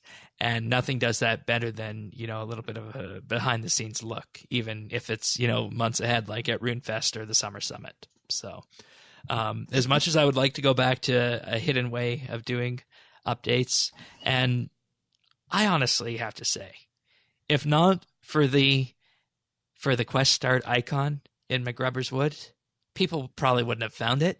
And even then, Tanis, you had to clear cut the entire forest. Yeah, don't even get me started. Yeah. So I look at that as mercy. I mean, geez. I remember that. It took me almost an hour of trying to figure it out, and then I gave up and Googled it. And what was hilarious was the first quest guide that on Google was from Newsweek, which I thought was pretty funny. I didn't know that Newsweek had a RuneScape 3 segment, but apparently they do. They have like every quest guide on Newsweek, which is just weird. It's crazy. Yeah. So I don't know. What do you guys think? Do you guys want it? You want hidden updates or? Well, what do you think, David? I mean, I think it's great. I think, first of all, the Guthix Memorial was awesome. And occasionally updates are so good that that they're just going to hit. I think that when there's major game mechanic changing things, like, for example, the mining and smithing rework, I think it's good to get as much community feedback as possible, because it just fundamentally changes the entirety of the economy. So if, for example, pretend the mining and smithing rework was never televised and it hits on Monday, and all of a sudden Rune no longer, Rune ore suddenly alks for 500 GP. Like, I just think that would be complete and utter chaos. So I think that it's hard to find the balance. I think Solak'ed is an amazing example of it, because we knew Solak'ed was coming. We knew it'd be difficult. But Ramen didn't release basically any details whatsoever and left us to our own devices to try to figure everything out. So I think there's a way of balancing it, which is really hard. That's actually a good point. That's actually a really good point. The second part of the question, I think that unfortunately it really feels like, Reddit flaming and forum flaming has made them scared to do hidden updates. That all started with the EOC. That's when there you go, Shane. It all started with go. EOC. I think that EOC and Squeal of Fortune are maybe the two biggest ones. That those two seem to be the two things that caused the most uproar overall. But I think generally they're just pretty afraid to do anything that's too game changing. Yeah, and without people's advice. And yeah, it lets merchants manip stuff, and that's unfortunate. But it's not like a disaster or something. You know, it's like yeah, that happens. But I'm sure that in games such as Eve, there are clans or groups or whatever that figure out very quickly where the market is going to be and very rapidly make tons of money on it. So I think that that's an inevitable thing, regardless of how much information is given. It's just certain people might get it faster, but people figure it out pretty quickly, it seems like. Yeah, and I mean, when you look at it, I actually wrote about this last month as well at informer.rsbnb.com, 5 steps to harmony with Jagex. And, you know, I talked about this very thing going back to Desert Month, and that's when we got Desert Treasure and all those other desert updates back in 2006, and that led to, you know, just the constant drip of behind the scenes, which is good. But on the other hand, we had big updates this year like the Aura Bag, the Clue Scroll overhaul, Deep Sea Fishing, and Pieces of Hate. And these were updates that were, in general, very well received by the community. And I don't know, I didn't ask you this question. Would you say Solak'ed has been well received by the PVM community? Oh, it's a gigantic success, yeah. Okay. I can't speak for people who aren't high-level PVMers because that's all who I've been interacting with on TeamSpeak for like 70 of the last 80 hours or whatever it's been. But yeah, I think we absolutely love it. Yeah. And, you know, the general idea behind this, I'll let you guys read the full thing with it, is that Jagex is on the path right now where they are straddling this line of hybrid-based design with the community, where you saw something like Prif come out, and now we have the same thing with the mining and smithing rework. And these are big updates. The player-owned farm as well fits into this basket. And moving forward with this, if they can execute the player-owned farm and the mining and smithing update successfully based on this, this will, in effect, generate a good level of credit with Jagex and let them do things that are bigger and bolder without asking the community. And, you know, I think it also all comes down to the messaging. And you'll say that, and you might have caught on to this, that I pointed this out to you guys here on the show, that you guys had your answers because it's specifically what you are involved with in game. Like everyone is tailor-made to focus in on their own interests, and that's just the way humans are.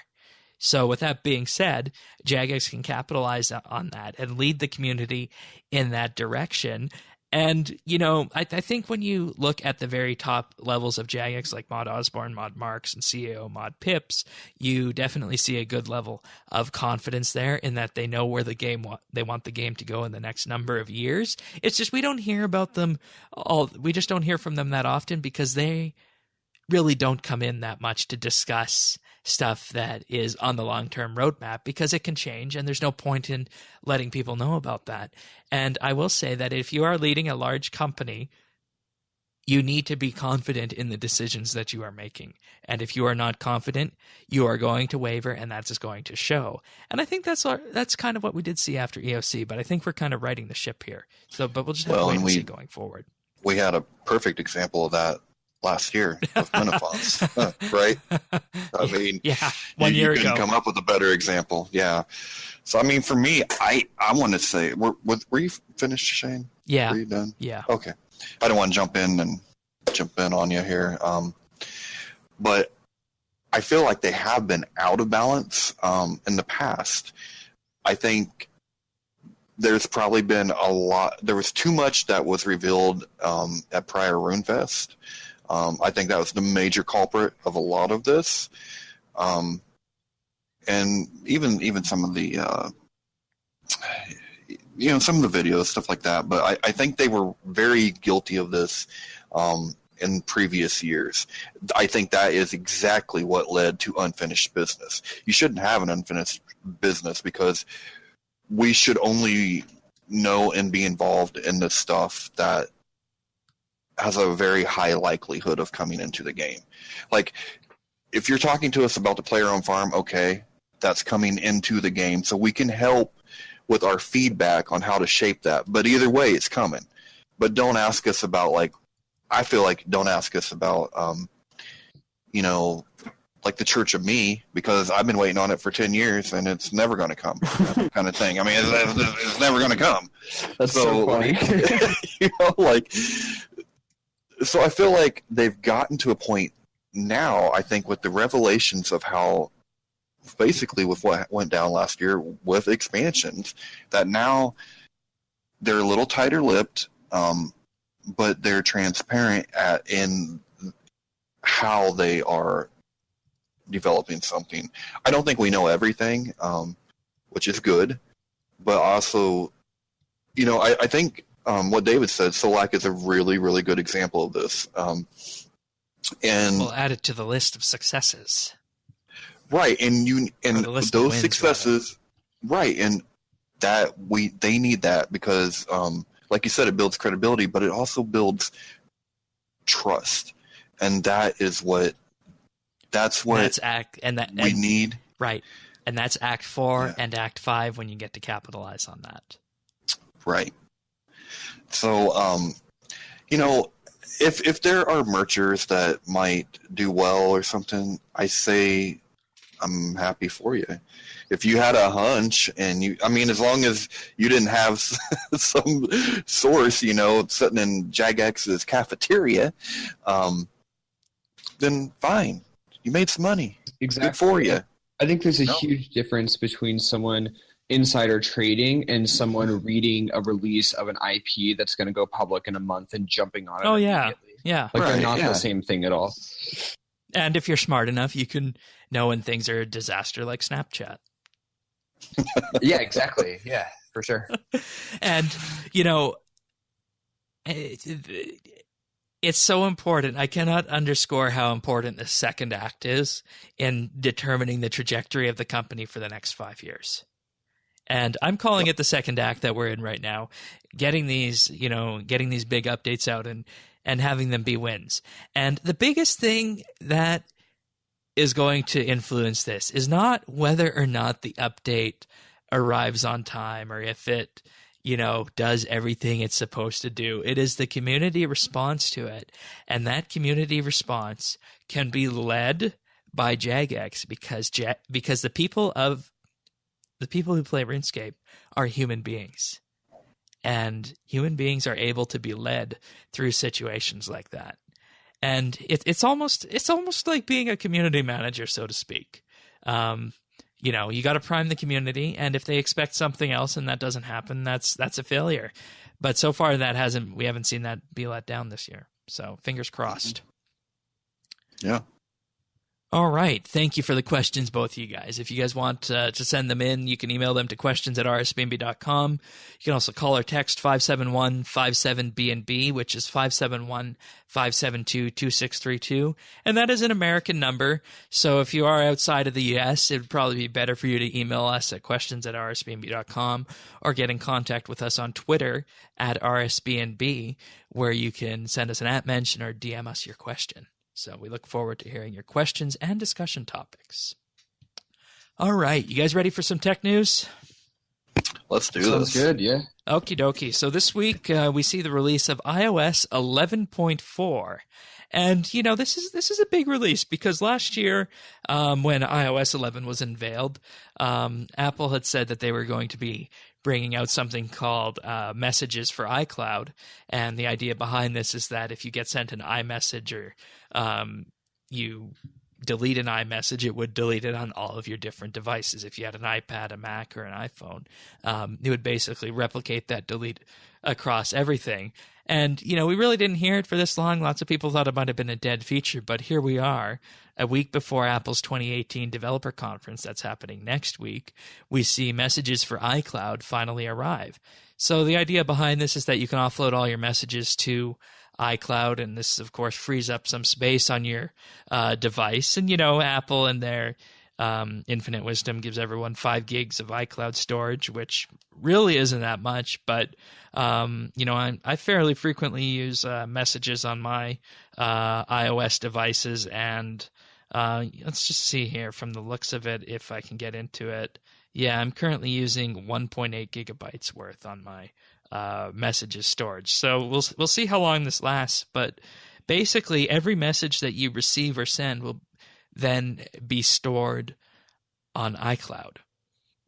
So, do you guys see? You guys No, see where thank you. You guys see where this is going now? Yeah, no, thank you. I did this because I just, if there's a new feature and a new toggle, I have to turn it on. That's just the way I am with my technology. But Apple says these conversations are end-to-end encrypted based on the local keys of the device and your passcode.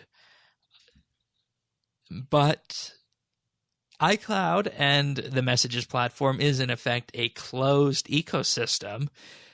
So there's no real way of knowing except for trusting Apple on this if it is indeed truly secure. And we've seen numerous cases in the past where the FBI and others have tried to get into iOS devices, but they couldn't because of the encryption. And this, when you think about it, offers another vector for people who might be up to no good to have their stuff potentially hacked on and pounced on based on the passcode or password that you set on your device now. So, Well, and what's the point? I'm failing to see the upside. Like, what, you accidentally delete a message and you want the cloud to back it up? Like, well, what? no. Why? What this does is that it means that you're going to have an exact copy of the messages list on your iPhone, on your Mac, and your iPad if you have all those devices. Whereas right now you can delete a message on your iPhone, it'll still exist on your iPad. Whereas if you delete on one now, gone completely. Because I think everyone accepts at this point that if you get sent an iMessage, it's going to go to all your devices. So. Okay, I see. Yeah, so it's basically okay. a way to provide a standard message list that's the same no matter what device you're on. But when you delete it, it deletes it from the cloud? It deletes it for good, yes. Okay, that makes it better. Yeah. That makes it a lot better. Yeah, and I mean, it's Apple and not Facebook we're talking about, right? Apple does have a good track record, but at some point I think even companies that have done well, we're really going to have to start asking hard questions about. Oh yeah. And Apple stuff. is in the process of bringing out a page and a tool where you can download all the information they have on you. So this will presumably have all your iMessages and whatnot included in the bunch. So okay. And I mean, when it comes down to it, they're not Facebook, but still it's something to genuinely be concerned about in the modern era, I think. So. Well, yeah, because they have been. I mean, the cloud has been gotten into before, right? I mean, that's how everyone got to see what's her name, Jennifer Gardner's butt or whatever it was, or Yeah, many. Whoever it was, there was many celebrities. Yeah, so I mean, it can happen. Yeah. What platform are you on, David? I just have an iPhone 6. Okay, so you're an iOS user. Do you one device or no Mac or iPads? I've got a Dell laptop from the summer before my junior year. Okay, of so high school, which was 2011. So in actuality, then this probably isn't something that you would benefit from. Then, okay. No, I don't think it either hurts or helps me really, because I can't think of any message where I would be that. I don't know, like if it gets hacked, it gets hacked. I don't know. I'm not famous or important, so I don't think it would really matter too much. Not yet. True. All right. Well, moving on to our next piece of tech news here. Everyone is, of course, familiar with the games Fortnite and PUBG. Fortnite. I personally prefer Fortnite over PUBG. Fortnite. Sounds familiar. But... Yeah, it does. So. You mean that game that everybody plays? Like, everyone? Indeed. So, okay. The Korean developer of PUBG, which is a subsidiary of Bluehole, is filing a copyright violation against Epic Games, the developer of Fortnite, against PlayerUnknown Battlegrounds, or more affectionately known as PUBG. They are alleging copyright infringement with the Seoul Central District Court in Korea. Epic Games Korea is who they're filing against. And they say, we filed the suit to protect our copyright in January. And released in early July last year, Fortnite has recently become popular around the world, threatening the popularity of Battlegrounds. That was a great hit in the global game market last year.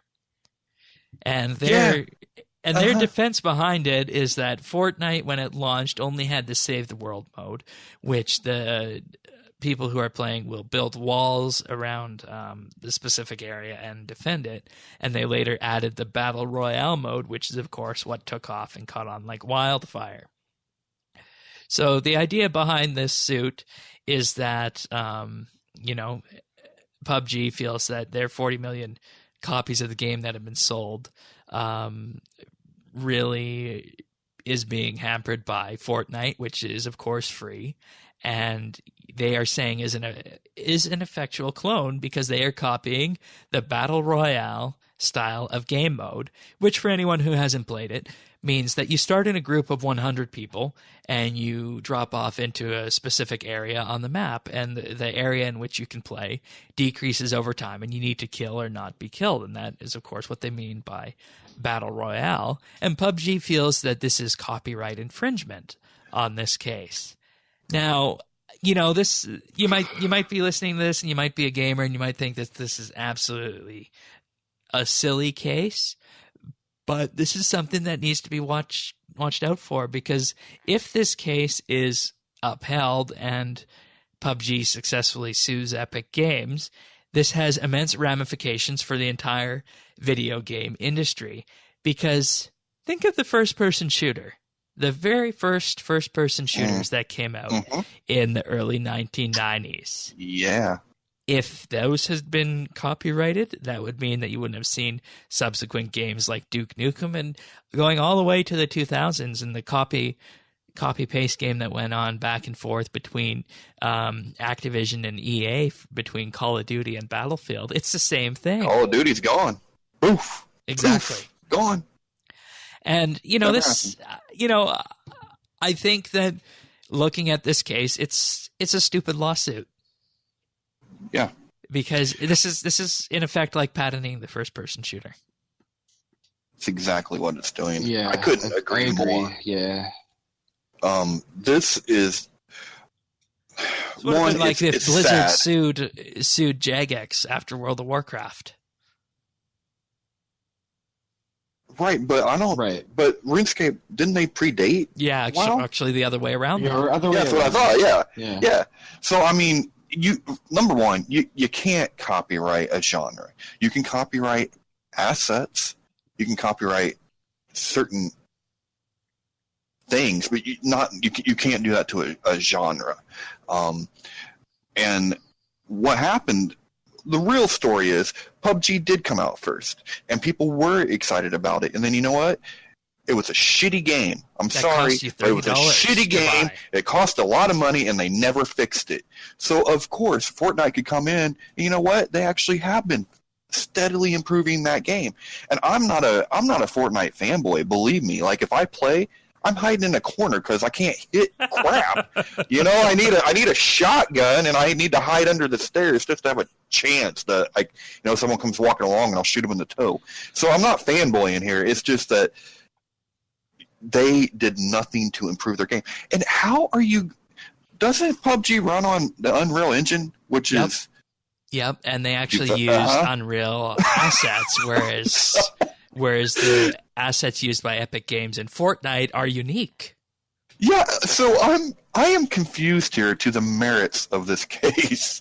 Like, I don't get it. Like, in Dungeons and Dragons, are they gonna right? And that's the other example that was given. So yeah, exactly. Like, I don't get it. Oh well. And this is going to legal attorneys, and you have to hope that in this case they do their due diligence for this case, because I cannot understate how big of precedent setting this will be. Well, let me tell you, if this case goes down in America, Fortnite just said what they're just throwing $100 million out for tournaments and stuff. If a game has that kind of money, guess what kind of lawyers they got? Yeah. Good luck, PUBG. Good luck. Yeah. That's all I'm I saying. mean, part of the suing strategy is always is not always about winning. It's about tying up your opponent and draining them of their resources until they're forced. I mean, that's how Standard Oil took over most of the United States was just using their legal prowess, whether they are right or wrong. Right, but you usually have to be the bigger of the two companies to make that like viable. Like, if anything, maybe they're looking for a concession. Maybe they're saying, well, maybe you need to license this from us. But I don't see that happening. They can't. I mean, Fortnite is making so much more money. There's no way they could tie him up like that. I mean, unless a judge put an injunction in, and then that could be devastating. I'm not making a prediction. I'm just like saying, a potential reasoning. That's all. I'm definitely not predicting. Yeah, I agree. I agree with you there. And I mean, I honestly think it's a case of misplaced marketing on the sense of the PUBG developers, because when you look at it, they had a chance to get big. They chose the full paid game route, and that obviously did not work. So, even then, it may have, had they had regular updates and improved the game. It was optimized like crap. I know people with decent computers that can barely run that game. Like, it's not a good game. Yeah. Like, it's just, that's the problem. Like, had they put as much time as they are into suing into improving the game, because look, I think it's different. Like, Fortnite is very cartoonish, I mean, it has that. To me, when I look at Fortnite, I think like kind of mobile, like TF2. It gives you that like Nintendo kind of feel to it. You know what I mean? Whereas PUBG is very realistic oriented kind of graphics and stuff. Like, they had their own audiences had they improved the game. Like, had they just made it worth it. If they made it worth that $30 or $50, whatever they were selling it for, I don't know. Yeah. Well, we'll just have to watch this and go forward. They're calling it a copy of the user interface because of the Battle Royale portion of the game. Mm-hmm. That's what they're standing on. So, anyways, Google Chrome 67 is rolling out, and it has a new feature called the WebAuthn API, which is designed to basically reduce the reliance on typed usernames and passwords. And I just want to underscore here how important usernames and passwords are, because if you get hacked and your usernames and passwords go out to the wind and someone gets a hold of them, your entire online identity can be compromised. And that's why it's so important these days to use a password manager like LastPass or 1Password if you have a Mac, is to ensure that you can have a unique password for all these websites and minimize the chance for data leakage on those passwords. But as you guys probably know, if you have tried to use password managers in the past, they can be intimidating and they can be cumbersome until they're properly set up.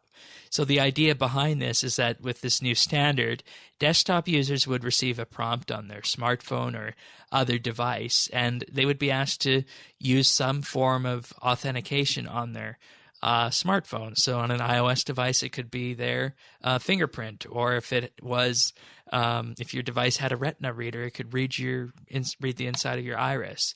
Or even if you have one of the new iPhone 10s, you could use Face ID to sign in with. And the idea behind this is that this will be linked into your browser, and it will be transmitted securely wirelessly between your phone and your browser in order to facilitate a secure sign-in. This kind of feature already existed in Firefox 60 via a physical device called the YubiKey, which has been a security device that's been around for a number of years, but you need to pay for it. And, not everyone has a YubiKey, whereas in this case, everyone practically has a smartphone. So this is a very early days for this protocol here, in the sense that most websites nowadays are not going to utilize this kind of feature, but the technology is there and the groundwork has been laid that should a website want to in the future, they can effectively do away with password-based login by having the user, in effect, use one of their other forms of authentication on their smartphone. And, you might have seen this when Firefox 60 came out, but Firefox is, not the majority browser these days. That is Google Chrome. And with Google Chrome adopting something like this, and it being adopted by the FIDO Alliance and the World Wide Web Consortium, which is the W3C, it has a lot higher chance of catching on and forming the future of authentication on the internet. And the W3C, along with the FIDO Alliance, wrote last month in a press release on this, enterprises and online service providers are looking for ways to protect themselves and their customers from the risks associated with passwords, including phishing, man-in-the-middle attacks, and the abuse of stolen credentials.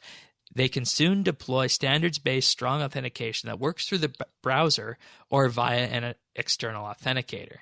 So what we're effectively seeing here, should something like this ultimately prove to be successful and people want to utilize this form of authentication, is that the password in a number of years could ultimately start to see decreased use in favor of one of these other forms of authentication. And, right now it's very early days. The browser release just shipped now, but it's something that we should all keep an eye on going forward. So, very important in terms of our security online. Yeah, looking forward to this because I've always found password managers to be exactly what you said, very cumbersome and not easy to use. I agree. Yeah, and I mean, you've got the ones like LastPass and 1Password on the Mac side that they've got it down to a simple, log in with a master password and then click this button on the website to log in, but you're still at the mercy of losing that master password. So, I mean, granted, we're not going to see this tomorrow on Facebook, Twitter, and Google, but it's definitely something that people are going to be considering going forward, and it's something we should all be very happy about. I might actually take a look into this protocol and see if I can set up some kind of proof of concept to demonstrate it for you guys, because it sounds like a really interesting thing to have a look at. So I have to see if it works with iOS devices. It says it being based Chrome, it's likely to work with Android first. So that would make sense. All right, so that's in Chrome 67. Let's move on to our final segment of the show right now, other things. So the May skill of the month, Tanis, you surrender? Dude, Solak'ed wasn't the only thing beating the crap out of players this week. Yeah, I surrendered, and I couldn't have lost to a better competitor because Sorensen 57 was just unstoppable. And I bowed out about a week and a half ago because he's just too much for me, man. Too much for me. And I thought I did pretty respectable numbers, but yeah. So the numbers you're speaking of, Sorensen 57 got 77.6 million thieving XP.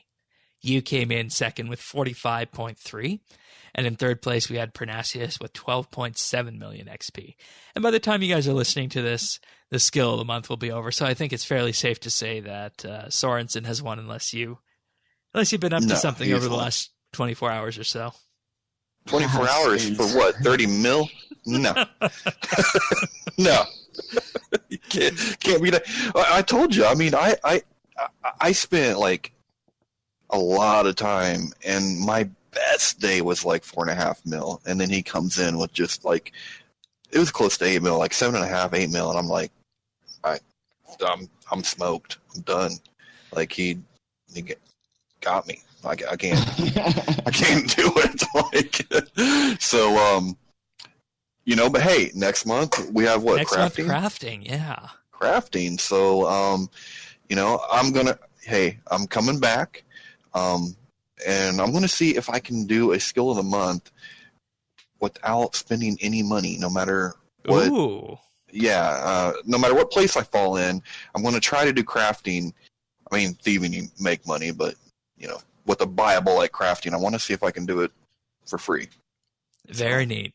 Very neat. Yeah. That'll be fun to harp see. how you do it or something, or what would you do?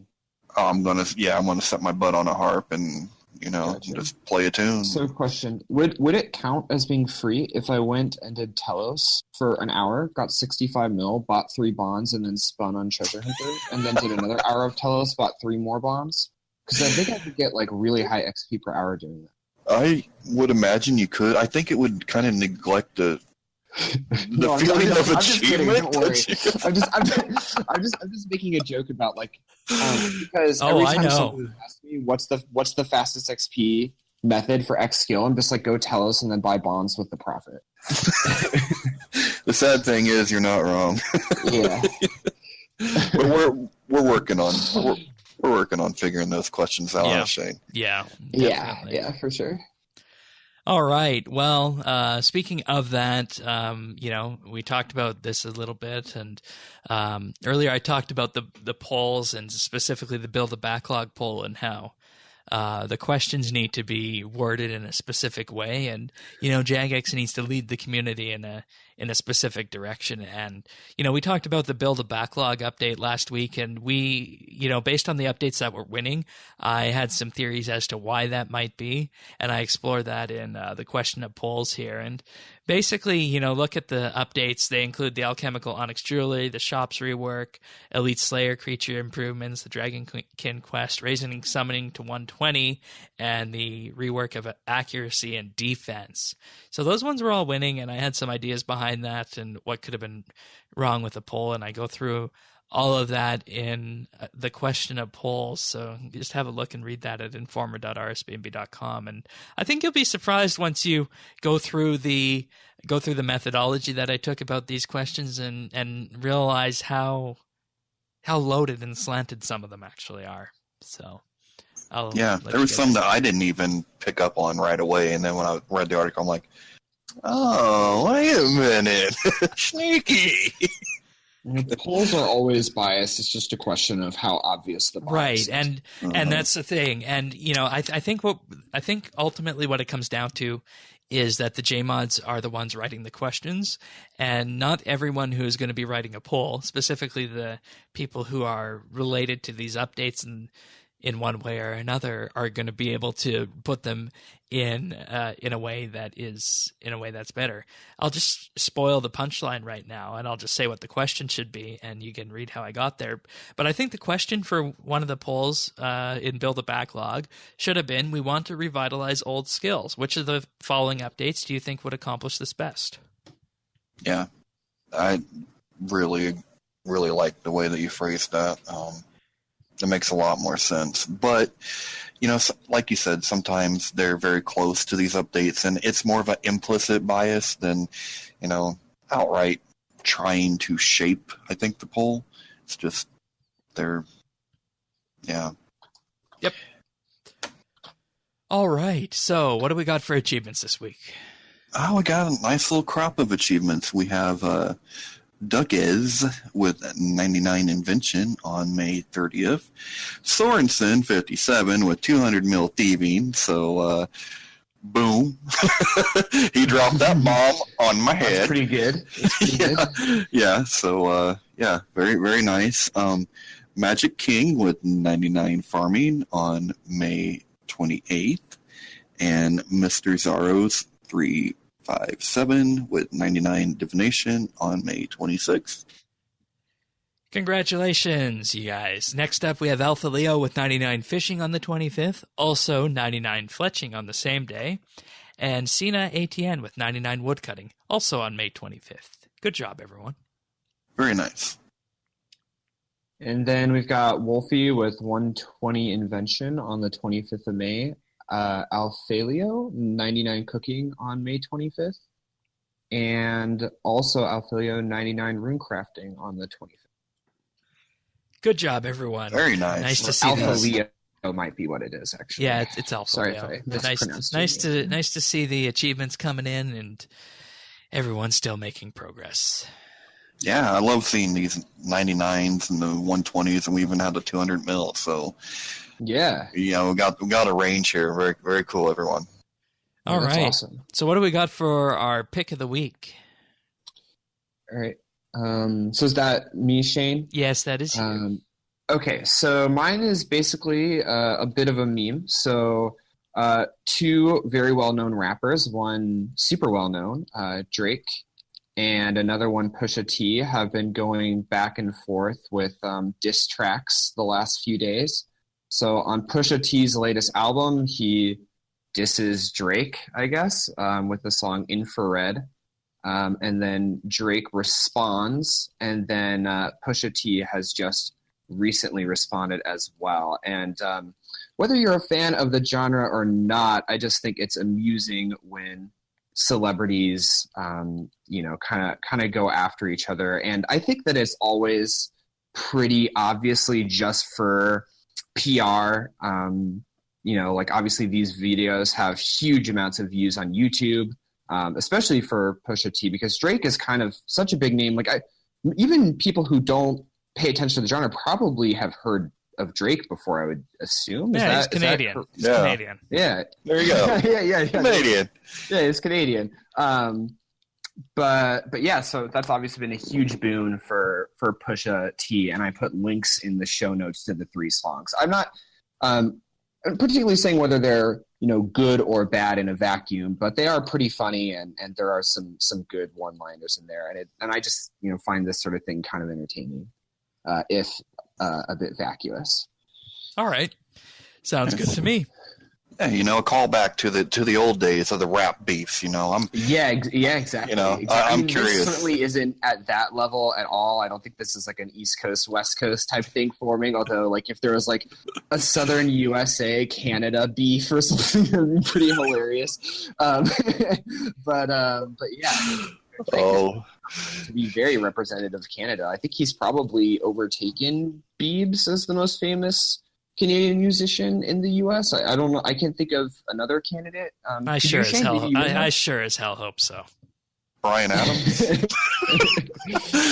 Yep. So that's my pick of the week. And if you have a few minutes, they are pretty funny, especially the Drake song and the most recent Pusha T song are particularly biting, which is always good to see, I think. I just want to hear how a mumble rapper disses somebody, because that's going to be cute. I mean, Drake has become Drake's become quite known for his tracks, actually. His song "Back to Back" is one of his most popular ever, and that was just a diss track of the artist Meek Mill. Huh. All right. Yeah. All right. There's some history to this, actually. Very cool. Yeah, well, that's a word for it. Yeah, it is cool. All right, so what have we been up to on RS? Tanis, you go first. Well, after I admitted defeat and took my beating like a man, I went back to collecting energy and selling it to all these poor bastards that have been getting killed at Solak'ed this week.